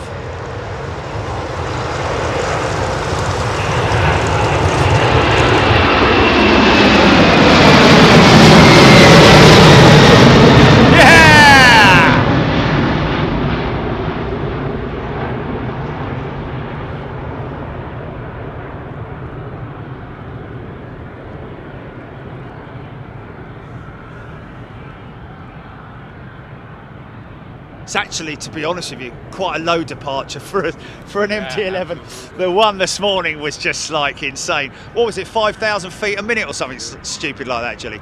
Korean 777 just touched down. Okay, we've got 2, well, we've got 3 left down at the pad at the moment. That Korean is obviously, it's got, okay, we've got nothing much happening on the Skylys cargo. In terms of the L1 door. L1 door still open on the Coletta. Oh!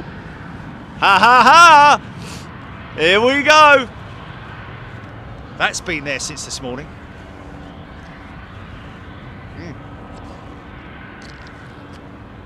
Oh, we're going to get another one of those beautiful startups, man.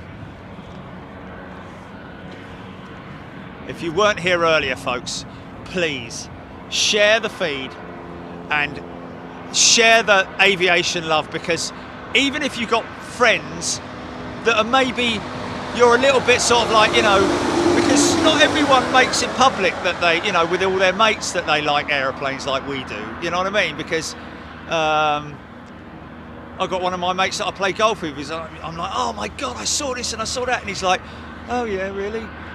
Anything good on Netflix tonight? I'm like, oh, mate, why don't you just listen to it? Just have a look and see what's going on. And but no, he's slowly coming round to it, you know. But you never know, folks. You may be. And haven't we had instances, Chili, where somebody says that they were shared the feed by someone and they've never looked back, or something like that, you know. So just consider that, folks. Here we go. Yeah, or they stumbled over it. Yeah, here we go. Fell over it like a cord on the, you know, stubbed their toe on it. Okay, watch this, folks. Watch this and listen. Just listen to this. Obviously, we've got a little bit of road noise, but so this guy is pushing back to go out. You will hear the engines starting. Maybe a bit of a smoky start. The last one was a little bit of oil laying in the bottom of the combustor, and as they oh God, come on, son, come on, mate, put it in a high. God, son. Yeah, there we go. Second. It's just the worst noise pollution ever, isn't it? They've been doing this the last week or two right now. How long have they been doing it? About a week or two now. Oh, really? Yeah. That's crazy, man. That's crazy. Yep. It's got to be done now, I guess. I think so too, yeah.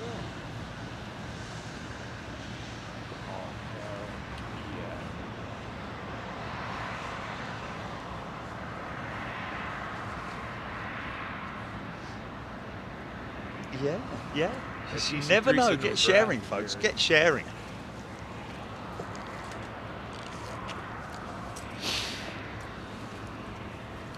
Yeah.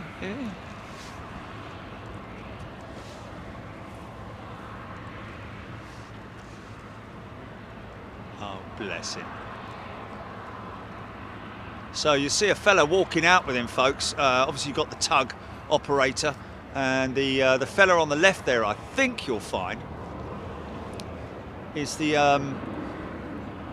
dispatch operator, or the comms guy or girl.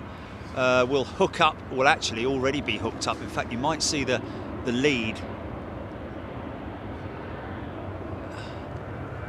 I think he's holding the lead there, is he? Or is that maybe not the guy? Maybe the... Got it all wrong again, son. So we're looking at, normally it's engine number 1, 2, 3 and 4. Across that way for start, and you'll probably hear it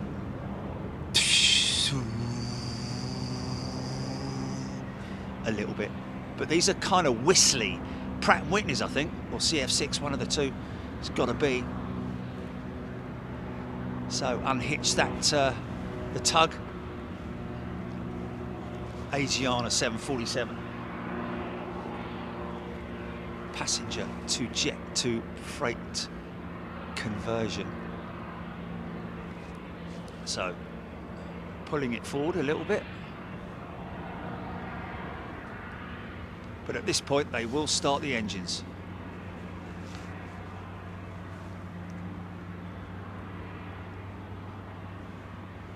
Some pilots start them in different sequences.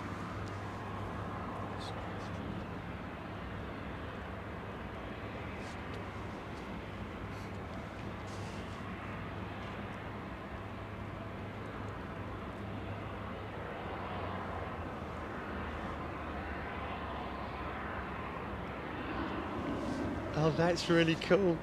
David Hammond has converted a couple of people at work, and they message him when they see something interesting. Oh, that is just great. There you go. That's it. That's it. Okay, number 1, start. So, yeah, like I say, a little bit of excess oil in the combustor. Just burn that off. Get rid of that.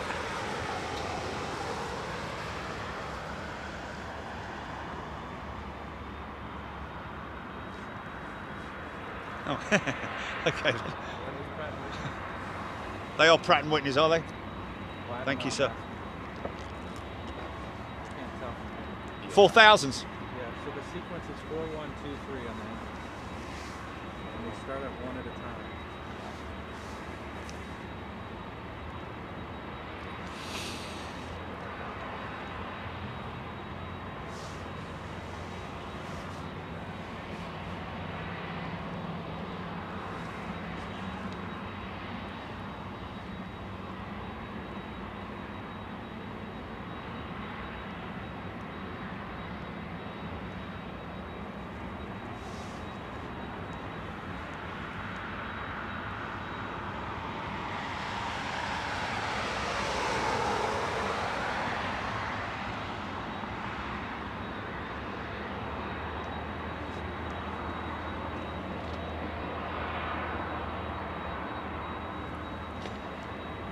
So already when we look back to our right, folks, you'll see 2 new jets that have arrived. Looks like it, yeah. Timothy Handy, isn't he? Welcome. Timothy. Kev SMY, Russ CT, giving us incomings. It's one of our regulars here on Big Jet TV who give us doing a flap check, or not a flap check, but doing full and free movement, and also checking his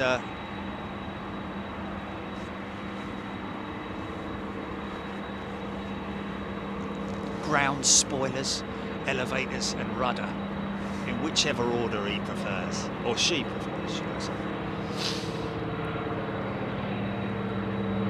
Diane78, the hospital I work at is near Schiphol. I get a lovely view from the 8th floor. We know where you go for lunch then.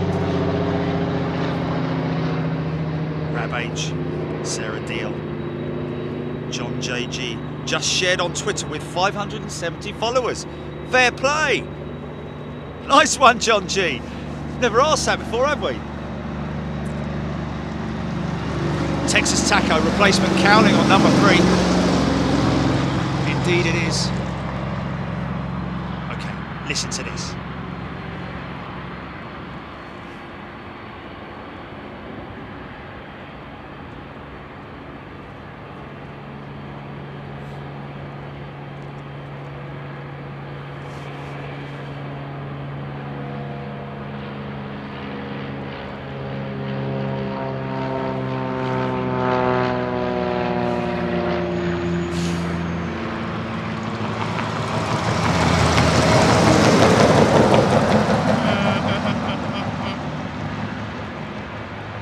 Still working, that audio, GP?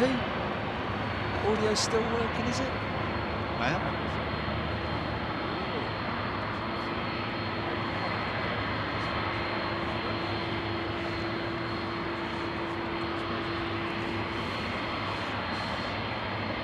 Doreen Hansen.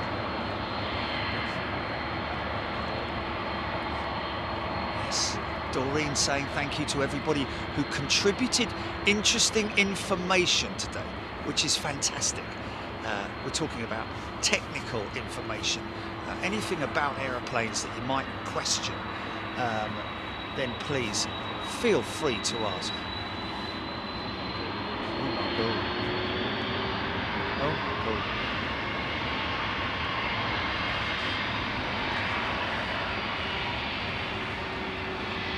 Somebody just asking how many live streams have we done. Get ready to be knocked out of your socks, folks, to hear the numbers. It is quite impressive, I've got to be honest with you. Go to bigjet.tv. 1,245 live streams, ladies and gentlemen.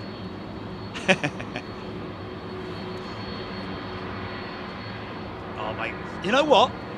You know what? Based on what's going on with aircraft taxiing up this way, and based on the fact that he's going quite slow, I have a funny feeling this guy's going to turn right. Please turn right. Please turn right. Please turn right. Please turn right. He's turning right. He's turning right. He's turning right. Sorry.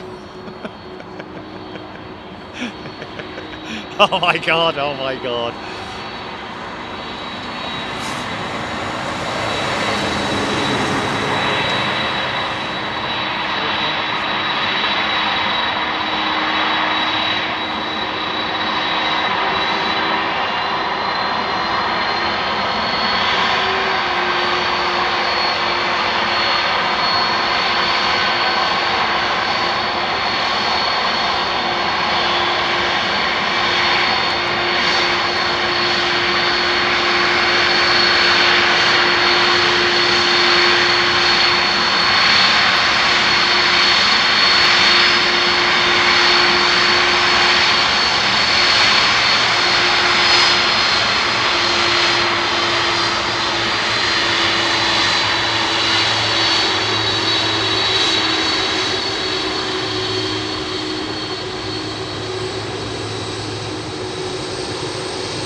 Close that is to the track. Oh, no. Oh. I'm glad you can't get any sort of like, you know, disease from goosebumps, because I'd be in serious trouble. Dear, oh dearie me. Asiana. Asiana. Look at that. Look, just look, stop it. That is just an incredible thing to see. Oh, he's stopped. What's he stopped for? Is there a moose? What's going on there then? Where's he stopped?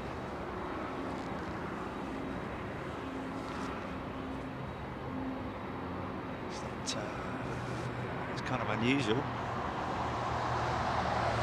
Hold on, mate. Hold on a minute. Have you got my phone? No. No, why would I have your phone? Oh, okay. Tower, this is Atlas 744. We need to return to base. The captain's forgotten his phone thing around.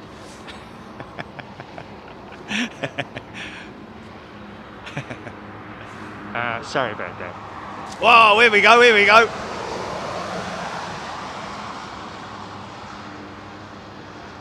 It's the geezer with the crazy approach, Jilly.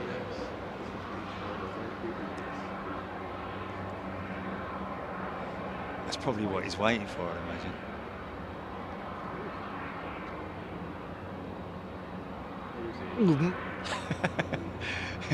It's another one of those ones, isn't it, Jilly, where, like, you know, where the A380's engine ingested an aircraft, wasn't it? Did he just fly straight into the mouth of that 747? Did you check that? Okay, you are clear. It was an engine, but this was straight down his gullet. Wow, look at all those polar tails, man.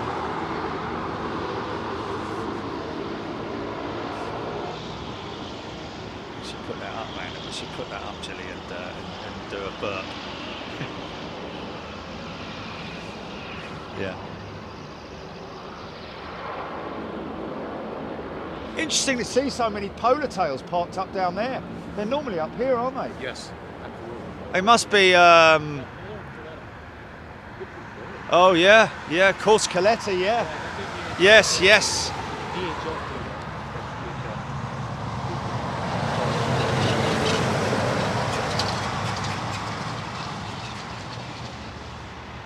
Coletta, of course, have got jumbos with yellowtail, because Coletta also do with the black. I think it's the black livery, isn't it? The black livery on the side, much like that one there. So these may be DHL operations with Coletta. I don't know. Just seeing it.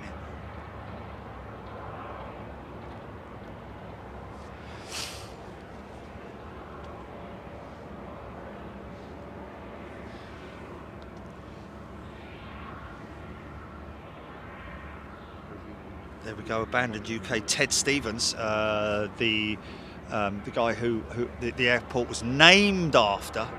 Oh, they no. Sadly died in a de Havilland 3 Otter plane crash, buried at Arlington Cemetery. What a great show, man! What a great show. Yeah.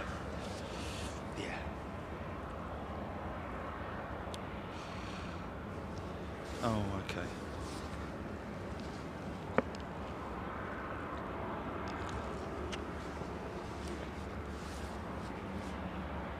Okay, moisture rolling in from the south. They're taking off into a tailwind at the moment, folks, which is quite interesting.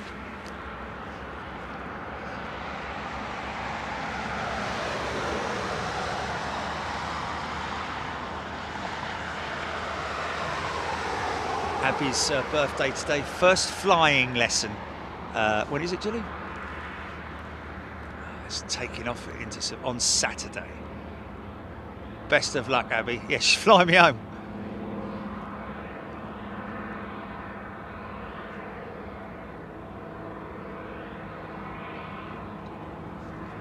That's that. Whatever make of model of aircraft that is the one that we saw yesterday. He looks nice and tough and a bit like a chonky cat.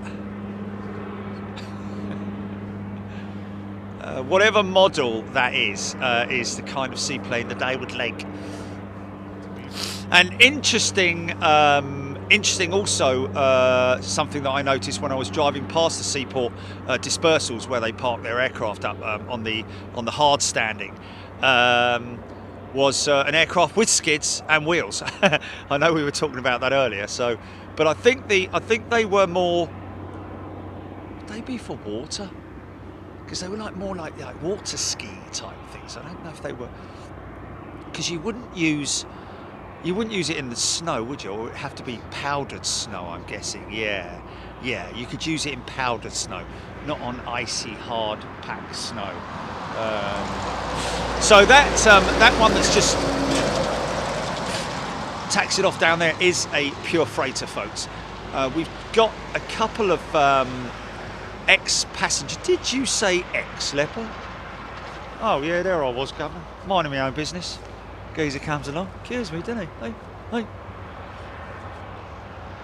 Oh well, here's half a denarii. Half a denarii for me life story. Me life story. Brilliant. Anyway, you had to be there. Crucifixion. Is that audio still okay, GP?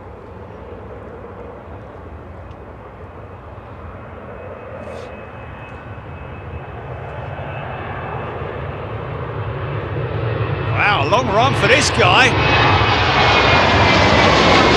Wow. Yeah. Nice. So that's the upper deck, stretched upper deck ex-passenger 747. You'll notice, of course, she doesn't have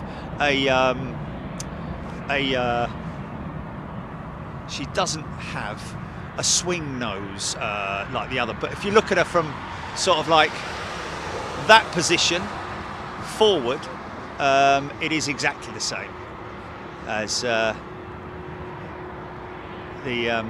freighter variant. However, the freighter variant, purely because it doesn't need the upper deck for the passengers, has the short upper deck, which was originally the 747 100 and 200 variant hump. And in fact, ironically enough, the 747 was originally developed as a double-decker, but then and a freighter, but because they couldn't evacuate the number of passengers that they needed to, that they could potentially carry, it didn't get certified. So they had to change its aesthetic look. But because of the height of the cockpit, because of the swing nose, they had to use some kind of a deflection behind it, which is that the hump, which is the reason why it took on that shape. Are we lucky? Are we lucky it did, man? But yeah, the original MD-83 just touched down.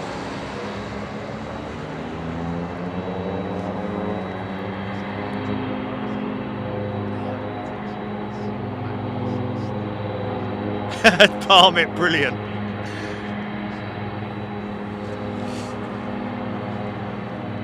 Here, Bert, this bloke won't angle. Won't angle? 10 for that, you must be mad. Look at him, look. It's a grubby old aeroplane, isn't it, look. It's obviously had something written on the side of it. Here we go.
Anybody wondering what that is at the back of the airplane, folks? That's the auxiliary power unit. It actually is another engine in the back of that airplane, the auxiliary power unit that they use to create the compressed air in order to fire up the air, the starters for the engines.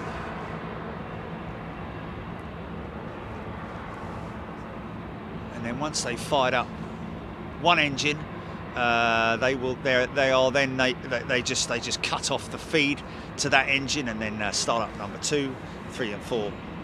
It's it all. It's it all. Yeah, she's definitely had she's an old workhorse, isn't she? What's that? Something just flew straight at me there. A big black flipping fly or something. Yeah.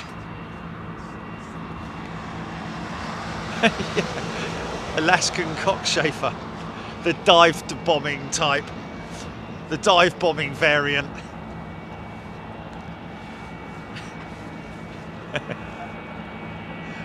Look what's just landed, folks. Just been told apparently. How long ago did that Korean have the excursion?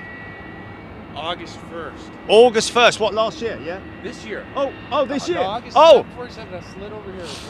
Oh, wow. That was this year. Wow. This year, yeah. Wow. Korean 747 had a runway. Was that due to water or? I don't know. They were pushing it into the hangar over here, and it just got them. And the road is right here, and there were no people. Oh, it was on tow, was it? Yes. Oh, wow. Yep. Oh dear. So it was being towed up here for maintenance because it needed work. It went tech, did it? Ah. You see, that's what they're probably not used to doing. The guys that tow them round here. You know, it's not very often you see that, is it? Not like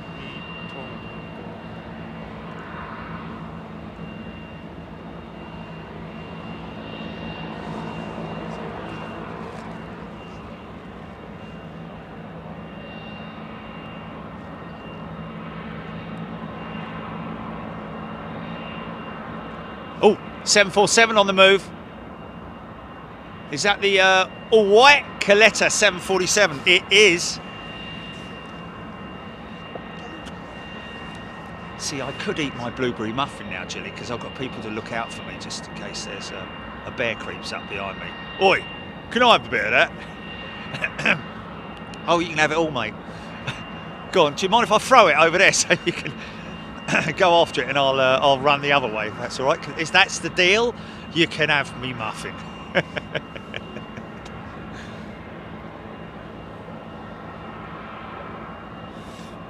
Ian Thatcher, where is the APU air intake on the 747?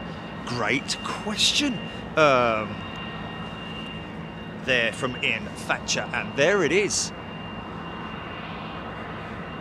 Right there. Kind of the same position as where the 777, Dreamliner, and so on and so forth is, because obviously that is where the APU. What's pushed? What's that?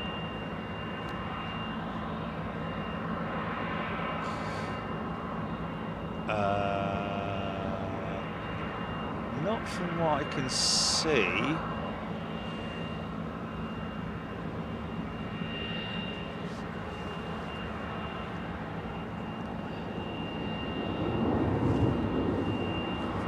Yes, there is. Yeah. Is it to the right of that or to the left of it?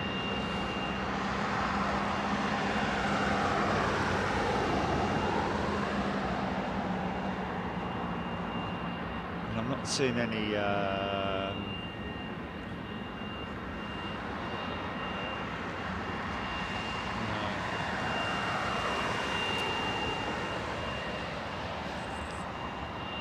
Mighty Enid, thank you to whoever gifted me a membership. Much appreciated, isn't that wonderful? Oh, you can put funny face, you can put laughing faces on. Kev, or mini rolls. The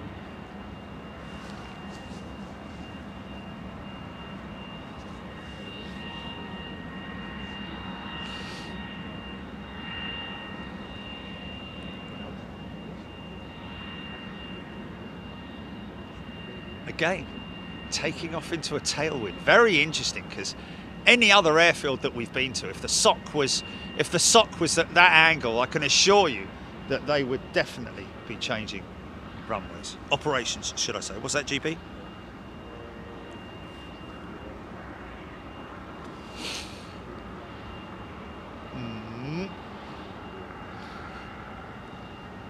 Okay. Oh, okay.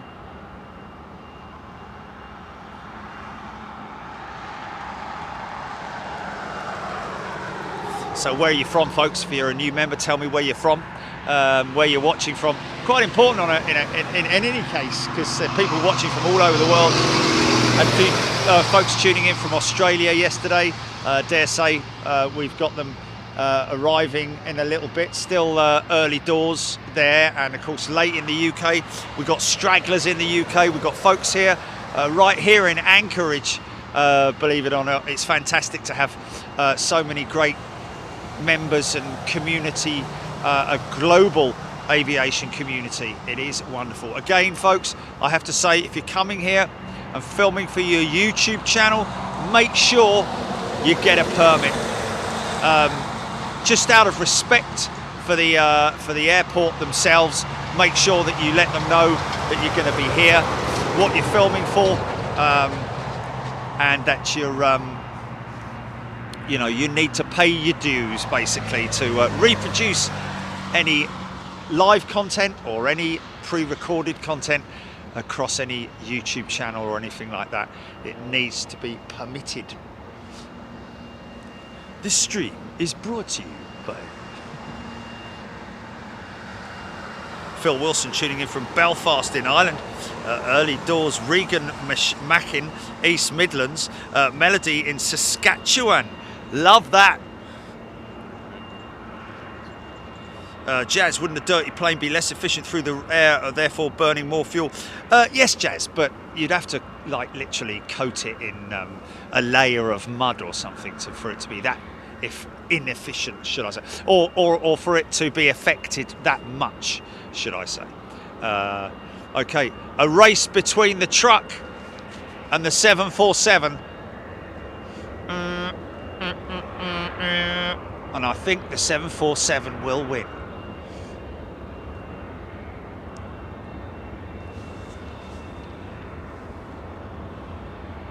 It's the dust truck as well. It's the dust truck as well. Come on, son. Come on. Come on, Jumbo. Come on, mate. Come on. Here we go.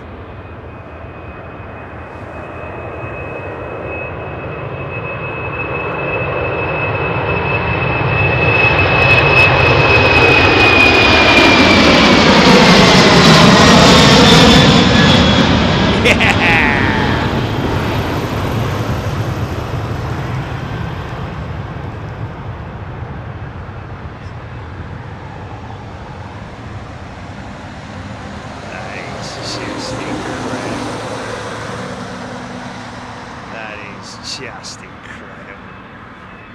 Just can never get. Oh, another 747.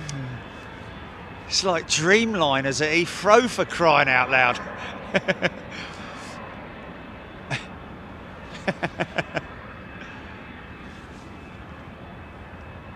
Or 737s at Bristol, or A320s, or whatever, wherever.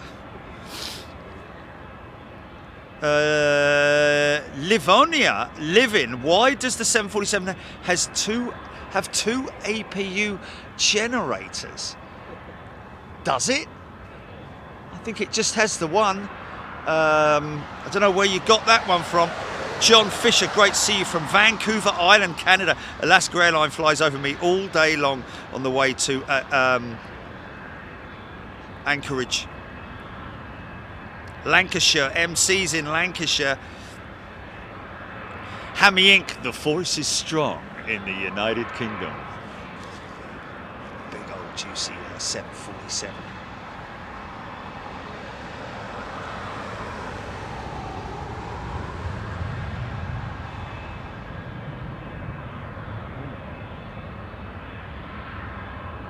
Is that something very fast on the horizon I see over there? Just have a look.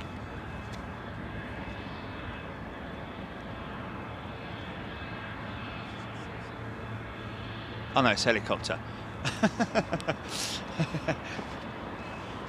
Okay, very fast helicopter then. Birmingham, Rob Walker. I live in Kent, but watching today from my daughter's just outside Coventry, Sarah Faro. Paul Hiley, I think that dirt is a hydraulic leak on rudder mechanism. I'll be honest with you, generally, because obviously these aircraft are inspected on a regular basis, and if there is any sort of like severe leak, then that will be dealt with. But I think you'll find that most of the grime that you see on the back of a 747, and please correct me if I'm wrong, but I believe because the main undercarriage, the braking wheels create so much brake dust that when the aircraft lands, it's obviously been through very cold conditions, like, you know, minus 60 degrees. As it descends, that all turns into moisture. So you'll find that when an aircraft lands, generally, if you're underneath it, it will be dripping with water sometimes. So the last place that the airflow is going is on that tail section, and therefore when the aircraft brakes on the ground, and also when it's retracting its undercarriage during departure, when the wheels are braked by the auto mechanisms, you will get a certain amount of brake dust also flowing out from there. And literally the last place that is exposed to that is the tail section. So because obviously, as you can see there, it's just, I think, even look at the airflow over the from the horizontal stabilizer there, which goes to show that, you know, that's a perfect. It's a bit like putting the green flow paint on Formula One cars, just to see that that airflow. So I think that is. I don't think it's actually as a result of leakage. I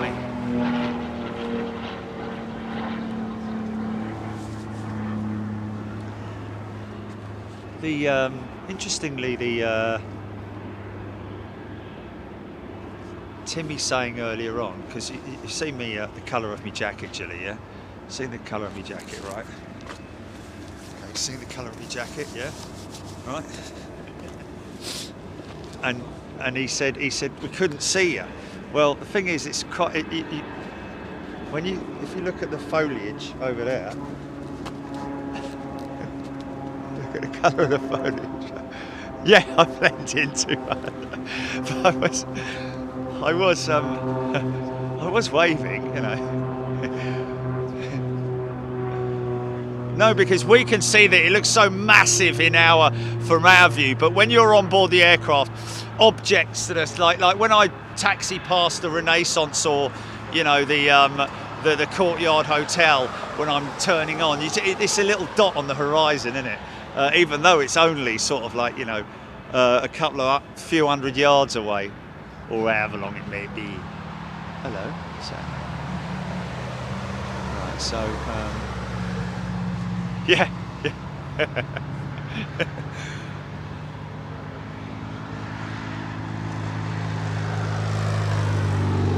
Matthew Clark, DC3, swinging round and coming down in McGrath. There we go. So well done, Jilly. Jilly called it McGrath right at the beginning when we start. Yeah, no, you don't win a prize, no.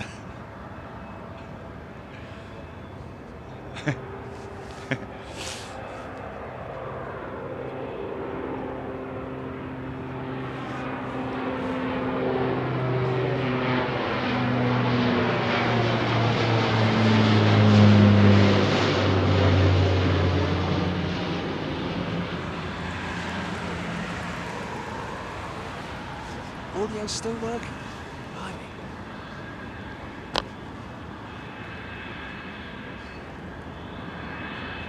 No guinea pig over there with that sort of like off-centre sort of like look about it.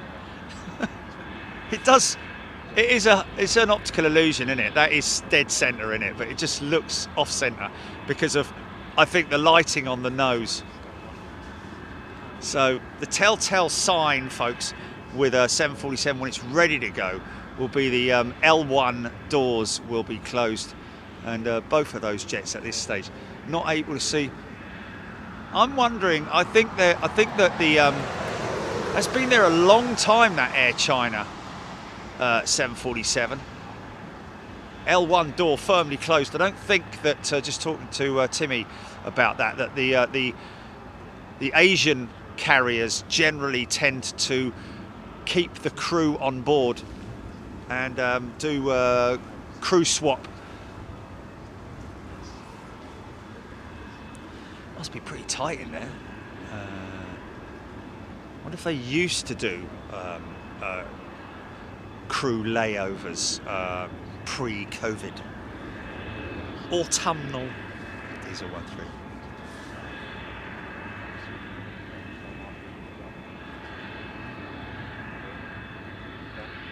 Palmet, fantastic. Rusty T incoming FedEx MD-11 from Shanghai. Raven Alaska DC-8, and I mean that most surely, folks.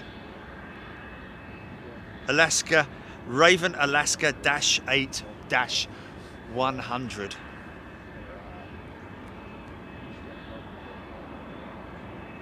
Oh, Rusty T thinks Joe did too.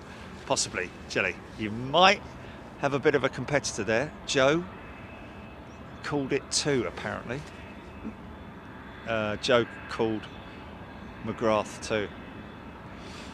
Oh, okay, some other people called it too. Okay, sorry, say about that.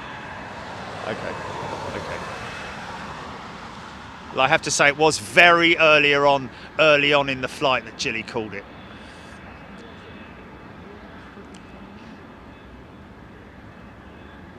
Oh, we went there yesterday. It's a bit of a cheat, that is, Jilly, man. Oh, that's a bit of a cheat. Okay, yeah, no, yeah.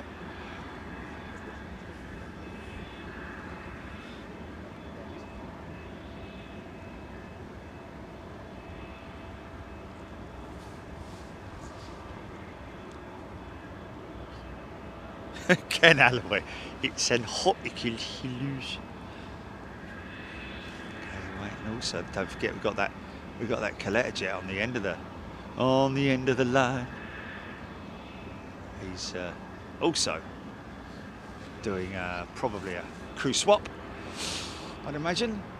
Obviously, it's surely far cheaper, obviously, for the operator to not have crews swap over. However, when you've got aircraft or American air crews with collector and so on and so forth, it probably works out fine, because when the relief crew comes in, they've already stayed here, having arrived on the aircraft the day before. 14 hours apparently is the rest time for these pilots. So that's quite a hefty old rest period, and they need it. It's obviously it's more about concentration, isn't it? When you're flying a big jet like that, you've got to be monitoring. Your brain's got to be constantly on the ball. Although it is a case of the aircraft these days, with their modern glass cockpits, flight management computers, and so on and so forth, the aircraft will literally fly itself. Obviously it does on autopilot, but in terms of monitoring its systems, of course that is something that even used to happen on the old analog aircraft as well. But where you might see, like on the old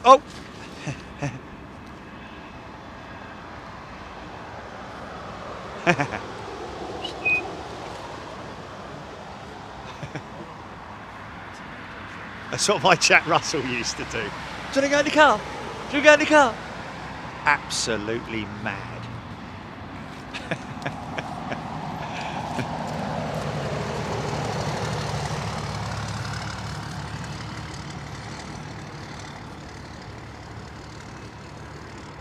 Oh, Neil Christensen, way past McGrath. Has it passed McGrath, Gilly? Jeremy McGrath. Classic, super crass. Art Ekman, David Bailey and Davy Coombs.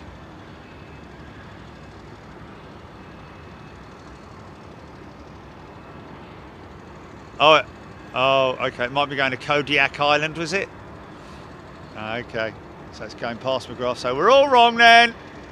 Or somebody else called it. I don't know.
Don't need any lifts or anything for the MD-83 loading cargo, do they?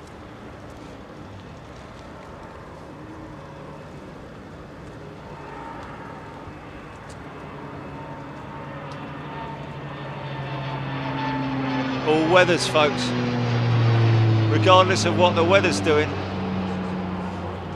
It is 1:43 here in Alaska. Yeah. Well, it kind of is, yeah, but if I went now, I'd miss something, wouldn't I? Yeah. Yeah, but then we're okay. Well, I tell you what, maybe just a short break like we had, like just earlier, Chili. Yeah, but only a sandwich. I'll just get a sandwich. Is there a Subway nearby? Absolutely. Is it? Yeah. Like right around the corner over here. Really? Yes. Is that up Sapana, where I? It's right in the Lake Hood area. Okay. That's kind of where I am. I'm at the Lakefront Hotel. Right in that area. So past that one on the left, is it? They're right by a gas station. You see a gas station on the left. Oh, okay. 2 minutes. Oh, you know what? It's up and over the hill, and there's a gas station on the left, and then that it's in that row there, isn't it? Right where the gas station. Yep. McDonald's. Yeah, I've got you. It's past the McDonald's, yeah. No. You've gone too far. Oh, no, it is Past before. me, Yeah. you've gone too far. I know exactly where you mean. There's that odd slip road that goes up, isn't there? Are you going, Timmy? Nope. No. You can't get rid of it. Good lad. Here to the end. Well, theoretically, GP, I could just leave it locked out, couldn't I? I can leave it locked out and you can leave it running, or what? Yeah, rather stop it. Yeah. But yeah, okay, that's cool. Right, folks, we're going to do that. I'm going to nip off and get a sandwich.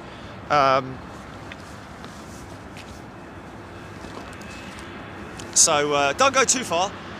We will be back. It literally will be half an hour, I'd imagine. Depends on how quick. Yeah, we will. Yeah.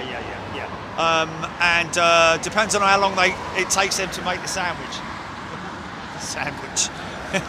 Are you guys going to be around? Coming back. I'll try to come back. Yeah. How long are you going to go this afternoon? About half an hour, if that. It's just that if you're here, I could leave this here, but. Well, my mom. Okay, let me pack it up, mate. It takes 2 minutes. Folks, we'll see you back here. What's the time now, Jim? Okay, quarter two, probably by 1:30, or even, just keep your eye open on your notifications, folks. That's all you need to do. And we'll see you in a little bit. I'm sure we will miss one or two 747s, but we're going to take it then right the way through to the evening time, so or towards it anyway, dusk, that sort of thing. I could go get you a sandwich if you missed that. You what, mate? I could go get you a sandwich if you missed that. Oh man, it's just a Take a break break. sort of thing. Yeah. Thanks, man. I appreciate that. So we will see you in a little bit. Okay, GP, go for cut.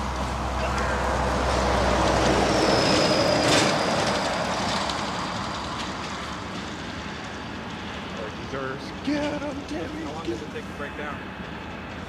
Not long. Yes, it's quite quick.